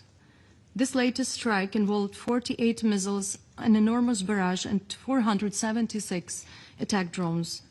In the city of Ternopil, a deliberate direct hit by a Russian missile has destroyed a 9-story residential building. This is what Russian attacks on military objects mean. As of today's morning, 28 people, including 3 children, have been confirmed killed and 94 injured, including 18 children. 16 people still remain missing. This is the reality Ukraine is forced to confront every single day. Attacks against children, women, and elderly, families in their homes, patients in their hospitals, and teachers and students in schools. Deliberate attacks on civilian infrastructure, energy facilities, and power grids. Deliberate attacks, dozens of cities, hundreds of towns, and thousands of villages razed to the ground. Millions of people left without heat, light, or water during the harsh winter season. And as a result of the attack by Russia, which took place during this very meeting, at least 5 have been killed and 3 more wounded in Zaporizhia. The human toll is devastating and the destruction unimaginable. This is a systematic and deliberate policy aimed at annihilating the Ukrainian people, culture, identity, historical heritage, and our right to exist as a free and dignified nation. This is an attempt to freeze, silence, and extinguish Ukrainian resilience. This is a state terror and genocide. Mr. President, Russia's relentless escalation is not only a military assault, but also a blatant renunciation of peace itself. Every missile it launches is a statement that Moscow prefers escalation over dialogue. From the very first seconds of Russia's invasion, Ukraine has sought peace, and we support all substantive proposals capable for bringing genuine peace to get closer. Since the beginning of this year, Ukraine has supported President Trump's proposals aimed at ending the war. We are ready as before to work constructively with the American side as well as with our European partners and around the world, so that the outcome is peace. Ukraine has officially received from the American side a draft plan. We outlined the fundamental principles that matter to our people. We agree to work on the plan's provisions in a way that would bring about a just end of the war. In this context, allow me to make several critical points. First, while Ukraine stands ready to engage in meaningful negotiations to end this war, including at the leaders' level, our red lines are clear and unwavering. There will never be any recognition, formal or otherwise, of Ukrainian territory temporarily occupied by the Russian Federation as Russian. Our land is not for sale. Ukraine will not accept any limits on its right to self-defense or on the size and capabilities of our armed forces. Nor will we tolerate any infringement on our sovereignty, including our sovereign right to choose the alliances we want to join.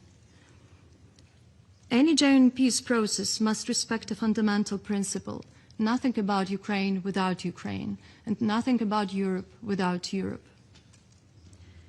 And let me be equally clear, we will not reward the genocidal intent that underpins Russian aggression by undermining our identity, including our language. Second, support for Ukraine is indispensable. Peace requires strengthened security and sustained financial assistance to Ukraine. Reinforcing Ukraine's defense capabilities is not an escalation. It is the only path to compelling Russia to engage constructively in international peace efforts. In this regard, we express profound gratitude to all partners and allies. This support is an investment in the rules-based international order and global peace. Third, the Kremlin regime will not stop unless it is stopped through unyielding and concerted pressure. There is only one realistic path to ending this war. Russia must be compelled to retreat economically, politically, and militarily. If we fail to stop Russia now, its aggression will not end with Ukraine. It will continue to export war, occupation, and repression. It will commit more atrocities, torture, inhuman treatment of civilians and prisoners of war, widespread sexual violence, the abduction of children, the destruction of cultural heritage, and environmental devastation. Europe has lived through this before, and we must not dare forget those lessons. History will be a merciless judge if Russia is eventually rewarded of its war of aggression instead of held accountable. Fourth, the end of the war and the role of this Council. Ukraine has repeatedly called on this Council to adopt a resolution demanding a full, immediate, and unconditional ceasefire. Our people deserve to feel free and protected. A ceasefire is an essential prerequisite for meaningful negotiations. It is the first step toward halting Russia's war of aggression and creating space for diplomacy. We reiterate our call on the Council members to adopt a resolution demanding a full, immediate, and unconditional ceasefire.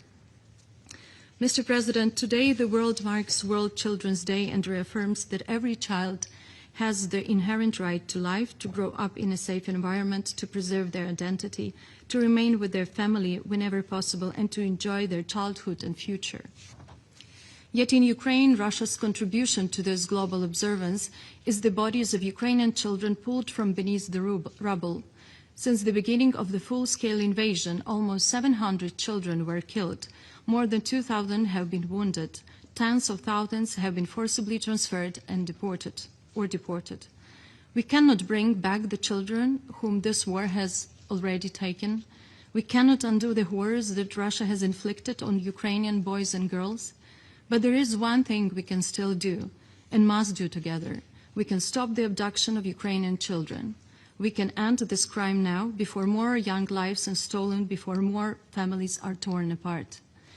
That is why Ukraine has presented to UN member states the draft UNGA resolution, Return of Ukrainian Children. Its message is clear and simple and contains of three key elements. The Russian Federation must ensure the immediate, safe and unconditional return of all Ukrainian forcibly transferred or deported children. The Russian Federation must cease without delay any further practices of forcible transfer, deportation, separation from families, change of personal status, including citizenship or adoption, and indoctrination of Ukrainian children. The Secretary General is requested to exercise his good offices and take all necessary steps to facilitate the return of Ukrainian children.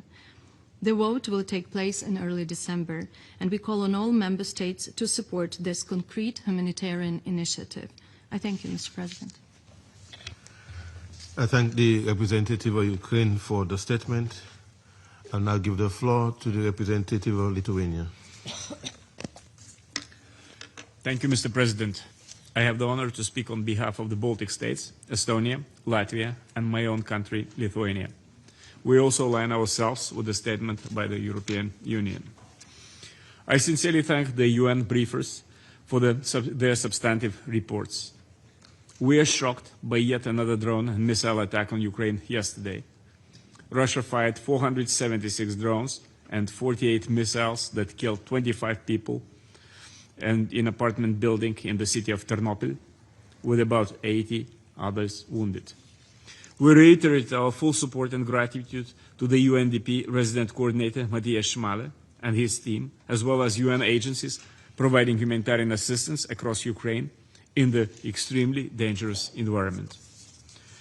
The Baltic states strongly condemn Russia's continuous daily attacks on Ukraine, striking and killing civilians, bombing hospitals, schools and kindergartens, targeting energy infrastructure and triggering more power outages across the country. These are blunt violations of international law. The UN Human Rights Monitoring Mission in Ukraine has verified that in October, at least 148 civilians were killed and 929 injured. The casualty rates continue to increase by 27% compared to last year until November. This reflects a sharp escalation in violence against civilians and critical civilian infrastructure, and is especially worrying with the upcoming winter. Such attacks constitute war crimes and deprive civilians of elementary humanitarian needs and fundamental rights. For 4 years now, Russia is continuing its terror against civilians.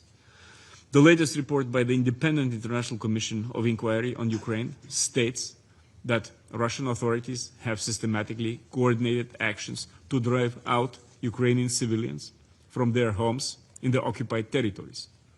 Russia's military intentionally targets civilians and civilian objects in brutal, as they call, human safari in the frontline areas. Russia also has forcibly conscripted Ukrainians in the territories it occupies, mobilizing high numbers of the residents into the ranks of its armed forces. The Baltic states continue to be particularly alarmed by the continuous forcible transfer and deportation of Ukrainian children to Russia and Belarus. We therefore firmly support Ukraine's resolution addressing the situation of Ukrainian children and the urgent need to ensure their safe return. Mr. President, we are equally alarmed by the horrendous treatment of Ukrainian prisoners of war amid consistent reports of torture, ill treatment, and summary executions.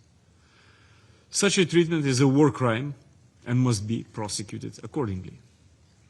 We are also concerned by the growing number of uses of ammunition containing hazardous chemical against Ukrainian military personnel in violation of Chemical Weapons Convention. Moreover, the attacks on the substations of the nuclear power plants show blatant disregard of nuclear safety and security in Ukraine. In October, due to the Russian strikes, all Ukraine's operating nuclear power plants had to revert to emergency generators. Russia systematically destroys Ukrainian energy infrastructure with the aim of creating unbearable living conditions for the civilian population, particularly during the harsh winter season. We call on the member states and UN institutions to continue their assistance for the maintenance of the critical energy infrastructure of Ukraine. The Baltic states will continue to support Ukraine's energy infrastructure, including supplying the necessary equipment. Mr. President, Russia's aggression is no longer confined to Ukraine's borders and is spilling across Europe. Russian nationals, shadow fleet operators, and other agents are conducting sabotage and engaging in clandestine activities. We recall the recent council meetings on drones in Poland and fighter planes in Estonia. On behalf of my own country, I would like to reiterate the persistent and provocative actions of Russia's ally Belarus, as I have recently written in a letter informing the Security Council. The Baltic states called on the Council members to condemn the ongoing hybrid operations by Russia and its supporter Belarus, as they may lead to the further escalation. These irresponsible and dangerous actions must be ceased immediately. Mr. President, for months, Russia has rejected all calls by the international community to stop its war. 9 months ago, the Security Council, including Russia, adopted a resolution calling for a swift end to the conflict and urging a lasting peace between Ukraine and Russia. Already in March, Ukraine committed to an immediate, full, and unconditional ceasefire. Russia is the only obstacle to peace in Ukraine. Russia can end the war now, stop its military actions, and participate in meaningful negotiations. We reiterate our support to the US President Donald Trump's efforts and his call to begin direct negotiations to end Russia's war once and for all. The Baltic states call on Russia to stop the war immediately, agree to the ceasefire, and start meaningful negotiations. We urge all UN member states to increase pressure on Russia by strengthening the sanctions and by providing greater political, military, and humanitarian support to Ukraine. The Baltic states reaffirm our strong commitment to Ukraine's sovereignty, independence, and territorial integrity, and we will continue to provide Ukraine with lasting support to achieve an immediate, comprehensive, just, and sustainable peace in full compliance with international law, including UN Charter. I thank you. I thank the representative of Lithuania for the statement, and I give the floor to the representative of Poland. Mr. President, let me thank Sierra Leone for convening this meeting and our briefers for their updates and informative briefings. Mr. President, the permanent member of this Council, the Russian Federation, persists in making a travesty of its presumed role as a guardian of international peace and security. More than 1,300 days into a full-scale invasion of its peaceful neighbor, Moscow has now launched one of its fiercest offensives in months. We are witnessing heavy strikes in frontline locations, attacks on residential areas, destruction of critical infrastructure, torture and killing of detainees, and continuous deportation of Ukrainian children. As we all heard today in the interventions, yesterday at least 25 people were killed, including 3 children, in the missile drone attack on the city of Ternopil. Russia carried out this attack against the civilian apartment blocks. They directed missiles and drones into the people's homes. Mr. President, 2 months ago, the Council met at the request of my country, following Russia's violation of the Polish airspace with its drones. Now we are facing another major escalation, of which I would like this Council to be rightly informed against the Russian disinformation.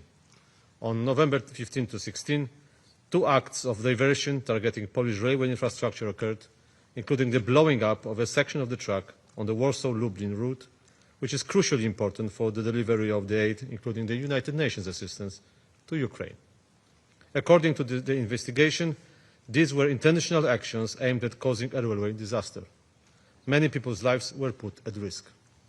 These were the most serious acts of sabotage against Poland since the beginning of Russia's full-scale aggression against Ukraine. Fortunately, a tragedy was averted, but another line was crossed. These actions are evidence of how Russia is spreading its aggression into other countries in the region. 2 saboteurs were promptly identified as, of course, individuals bearing the Ukrainian passports, but one of them was sentenced already in May 2025 by Ukrainian court of an act of sabotage committed on behalf of the Russian security services. The other one was of Donbas origin. Both fled from Ukraine to Belarus, where they were also went after committing the sabotage operation in Poland. As predicted, the incidents are being followed by the Russian propaganda and disinformation, conduct we witnessed all too often in this chamber also today. Russian media are attempting to portray the sabotage as a Ukrainian provocation. We are closely monitoring the information sphere and Russia's attempts to inflict the damage that there, as well as to sow divisions within our own society.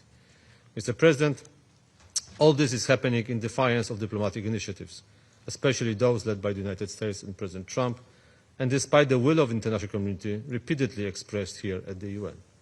Russia has consistently chosen war over peace, destruction over building, and death over life. For self-interest elites in the Kremlin, the massive loss of life, even among Russian soldiers, and the deepening economic crisis at home are of no importance. Moscow shows no interest in halting its unprovoked aggression against Ukraine and even rejects a ceasefire. We will, however, continue to support a just peace in Ukraine, one that is acceptable and supported by Ukraine as a victim of aggression and in accordance with the principles of international law. We must hold Russia accountable for its actions and deter future wars in our region and beyond.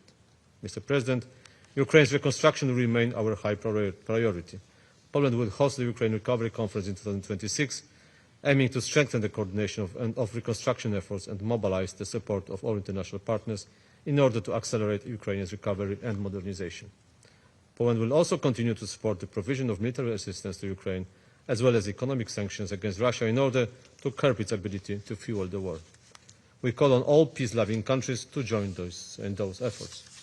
Russian authorities must be forced into talks by stronger sanctions and by increasing economic cost of war. The alternative is very grim. The Kremlin's imperialist, neo-colonial demands would in fact deprive Ukraine of its own sovereignty and will re-establish the spheres of influence. We reject the very idea of such spheres of influence. We cannot allow the aggressor to intimidate the international community. And in this conflict, there is only one and sole aggressor, and that's the Russian Federation. Thank you. I thank the representative of Poland for the statement. I now give the floor to His Excellency, Mr. Stavros Lambrinidis, Head of Delegation of the European Union to the United Nations. Thank you. Thank you, Mr. President, and thank you to the Presidency for convening this meeting, and thank you to the briefers for their updates. Colleagues, in the 2 months since this Council last convened to address Russia's aggression against Ukraine, the aggressor state has further increased the intensity of its missile and drone strikes, once again throwing aside the calls of members of this Council. It doesn't care. It has, in fact, increased its systematical targeting of civilians and civilian infrastructure in clear violation of international law. On Tuesday, Russian attacks reportedly killed at least 25 people, including children, in 2 residential areas in Chernobyl. Earlier this week, we learned of an unprecedented act of sabotage involving the blowing up of a railway track in Poland. This incident directly concerns the security of an EU member state and its civilians. The threats to our security are real and growing. After investigations, the sabotage was attributed to individuals previously accused of cooperating with Russia. Russia continues to demonstrate what we have repeatedly warned about in this chamber. Not only that it lacks any real political will to end its aggression and engage in meaningful peace negotiations, but fundamentally that the only real root cause of this war is its desire to recolonize by force 34 years after it regained its independence as sovereign and independent member of these United Nations. Colleagues, the UN, in case we forget, was created to promote decolonization, not recolonization. Russia may want us to forget this, but we won't. While Russia cynically attacks Ukraine's energy sector ahead of a harsh winter, the call for an immediate, full and unconditional ceasefire grows even louder. Ukraine demonstrated its readiness months ago. The UN Secretary General reiterated his call yesterday after yet another brutal overnight barrage when he called for a ceasefire, and I quote him, as a first step towards a just, comprehensive and sustainable peace that fully upholds Ukraine's sovereignty, independence and territorial integrity within its internationally recognized borders in line with the UN Charter, international law and relevant UN resolutions, unquote. All members of the Security Council repeated this call today. All except one, Russia. We welcome recent statements to this end by many countries from around the world as well. A ceasefire is a first necessary step towards a just and lasting peace. So today, we once again echo this message to Russia.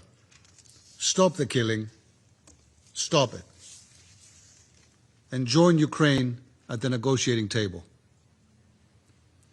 There's a shocking truth, dear colleagues, about this war. According to credible reports, more than 1 million Russian soldiers have been killed or injured trying to conquer Ukraine. On many days, more than 1,000 young Russian men and women perish on the battlefield far from their homes. Over 3 years into what it had planned to be, remember, a 3-day war, Russia continues to be countered by the brave Ukrainian soldiers day after day. Colleagues, the European Union will sustain its diplomatic efforts towards peace, together with the United States and other partners. We will continue supporting Ukraine so it can remain in a position of strength with the means to continue exercising its inherent right to self-defense. Before, during, and after any ceasefire, this includes political, financial, humanitarian, military, reconstruction, diplomatic support. And we will further increase our coordinated pressure on Russia until it stops its war. All of us in this room should do that. When the European Union calls to increase pressure on Russia, it is not to prolong the war, but to push for peace, to create incentives for Russia to stop its systematic attacks, which include violations of European airspace, by the way, and to generally sit down for talks. Remember, Russia too committed itself to this by voting in favor of the Path to Peace resolution in February of this year. But then again, Russia may feel little compulsion to comply with Security Council resolutions or any other resolutions of the UN if third countries and actors and entities therein continue enabling Russia's war of aggression. We condemn again the continued military support provided by Iran, by Belarus, and by the DPRK, and we urge all countries, including members of this Council, to immediately cease any direct or indirect assistance to Russia in its war of aggression. And we call on Russia and Belarus to immediately ensure the safe return to Ukraine of all Ukrainian children unlawfully transferred and deported to Russia and Belarus. We fully support Ukraine's initiative to seize the General Assembly of the immediate need to return the Ukrainian children. The international community must do everything in its power to take concrete measures that facilitate that safe return. Colleagues, in closing, I reaffirm our continued and unwavering support for Ukraine's independence, sovereignty, and territorial integrity within its internationally recognized borders. This may sound like an obvious point, but it is one worth repeating in case Russia hopes that the blatant violation of the UN Charter by a permanent member of this Security Council can be normalized, so long as it is continued unabated and so long as the aggression gets worse. Thank you. I thank His Excellency, Mr. Lambrinidis, for his statement. I give the floor to the representative of Germany. Mr. President, I thank the briefers for their insightful remarks at the beginning, and I would like to thank you, Mr. President, for holding this timely debate. It is timely because it is essential that we speak about the continued erosion of the fundamental norms and principles enshrined in the Charter of the United Nations that Russia causes. Russia's war of aggression against Ukraine should be seen for what it is, an assault on these basic tenets of peaceful coexistence, and the incessant and ongoing attacks affect key principles that form the basis of our cooperations in these halls, and they pose a threat to regional security as well as to global peace and stability. It therefore necessitates a collective and decisive response by member states. And I would like to make the following 3 points. Firstly, it is rare that in a conflict, a war, one party is so clearly responsible for its start and for its continuation. Russia deems the fighting and killing more advantageous to its plans of territorial conquest than peace. Ukraine, on the other hand, has reiterated time and again that it is willing to negotiate in good faith to find a peaceful solution. And at the onset of winter, Russia is deliberately targeting civilian infrastructure in Ukraine with rocket and drone strikes, as we've heard. Such attacks are coldly calculated to demoralize the civilian population and in clear breach of international humanitarian law. Families, the elderly and children, the entire population is suffering. Secondly, the security of most, if not all, member states of the United Nations depends on the upholding of international law. That is why we must preserve the inviolability of the UN Charter and the fundamental rules and principles laid out therein. The invasion of a peaceful country by a permanent member of the Security Council represents a perversion of the UN system which we must never normalize or accept. The privilege of permanent Security Council membership entails a special duty to uphold the UN Charter. Thirdly, a call for an immediate and unconditional and comprehensive ceasefire should be a step which we can all support. It would at once reduce the prolonged and unnecessary suffering of the civilian population, because as the war grinds on, the harmful impacts of the conflict continue to extend beyond Ukraine. That is evident in countless violations of European airspace, as well as most recently the acts of sabotage against Polish rail infrastructure. Mr. President, we will not rest until a sustainable and just peace is achieved, a peace that is rooted in the principles of the UN Charter and negotiated with Ukraine at the table. We need an unconditional ceasefire now to stop the bloodshed and to lay the foundation of trust for sincere negotiations. The people of Ukraine have the right to live in peace and security, and Germany continues to support Ukraine in exercising its legitimate right to self-defense. I thank you. I thank the representative of Germany for the statement, and now give the floor to the representative of Romania. Thank you very much, Mr. President. Since the Council addressed last September the Russian war of aggression against Ukraine, Russia pursued a path of further escalation, increasing the intensity of its missiles and drone strikes. We are appalled by Russia's recent attacks on residential areas in Ternopil, one of the deadliest attacks against civilians so far, following previous waves of large-scale missile and drone strikes on several Ukrainian regions that brought death and grievance to civilians. Russia intentionally targeted critical energy infrastructure. Attacks against civilians and civilian infrastructure violate international humanitarian law. Such attacks, strongly condemned by the Secretary General, are unacceptable and must stop. We reiterate our support and solidarity with Ukraine. The aggressor must not be rewarded with impunity. Accountability is needed more than ever.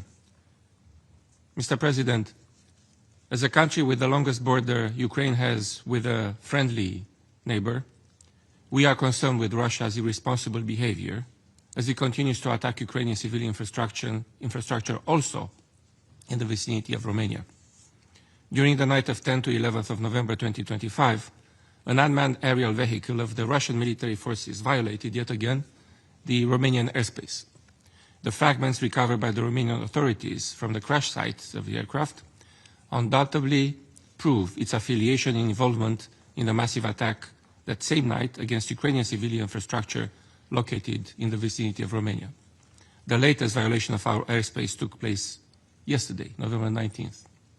Following another Russian attack on the Danube port infrastructure of Ukraine in the night of 16 to 17 November 2025, an LNG vessel took fire in the Ukrainian port of Izmail on the Danube, just across the border with Romania.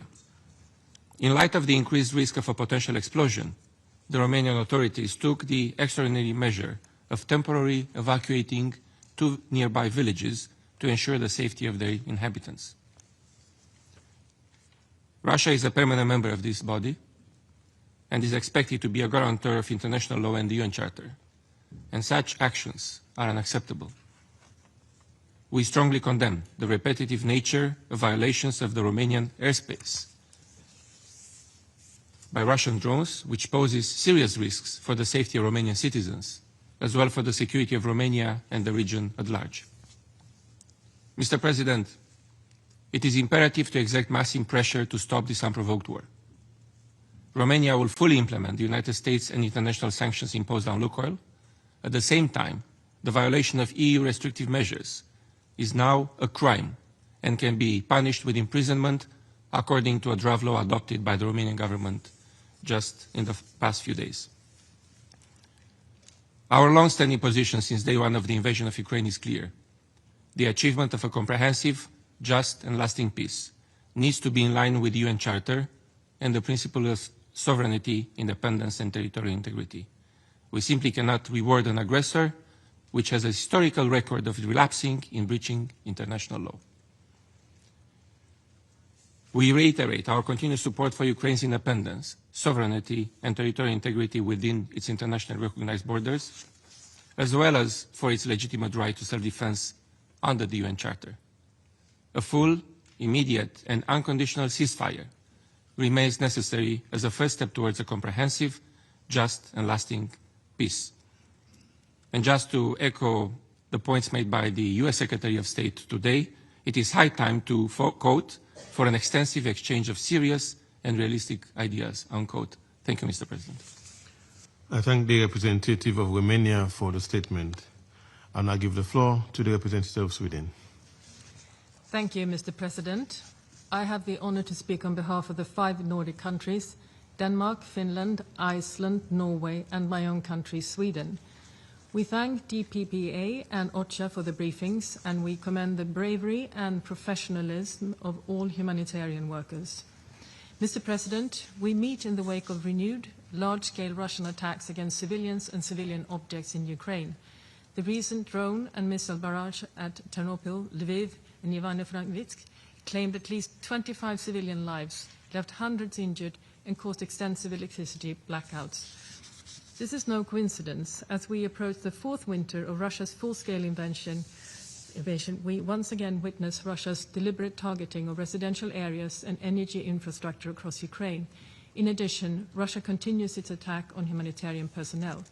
On the 14th of October, 4 clearly marked UN trucks were struck by Russian drones as they delivered aid to Kherson. The UN has confirmed this attack. The purpose of Russia's recurring assaults is clear: to destabilize, to deepen humanitarian suffering, and to erode the resilience of the Ukrainian people. In essence, it's a systematic strategy of terror against civilians, aimed at fulfilling Russia's political objective, the subjugation of Ukraine or the annexation of its sovereign territory. Yet, as in previous years, Russia will fail. We remain in awe of Ukraine's resilience. Mr. President, on the 21st of October, the Independent International Commission on Inquiry released another report on Russia's continued violations of international humanitarian law. The report concludes that Russia's targeted drone strikes against civilians form part of a coordinated policy that not only constitutes war crimes, but even more gravely amounts to the crimes against humanity of murder and the forcible transfer of population. We cannot allow these attacks to be met with impunity. There must be accountability for the crimes committed against and within Ukraine. Appeasement or a lack of action would only embolden the aggressor and risk sowing instability elsewhere. Mr. President, The Nordics will continue to support Ukraine in its pursuit of a just and sustainable peace in accordance with international law and the UN Charter. The Nordic countries do not recognize spheres of influence nor territorial acquisitions through the use of force. We urge Russia to immediately cease its aggression and to comply with international humanitarian law. Russia must protect civilians and humanitarian workers, return the forcibly transferred and unlawfully deported children, and it must accept that Ukraine, like any other country, has a sovereign right to choose its own future. President, to sum up, Russia's actions demonstrate a clear lack of genuine intent to pursue peace. We must remember that this is a Russian war of choice. If President Putin so wished, he could cease the aggression and end the war tomorrow. Thank you. I thank the representative of Sweden for the statement. There are no more names described on the list of speakers. The meeting is adjourned.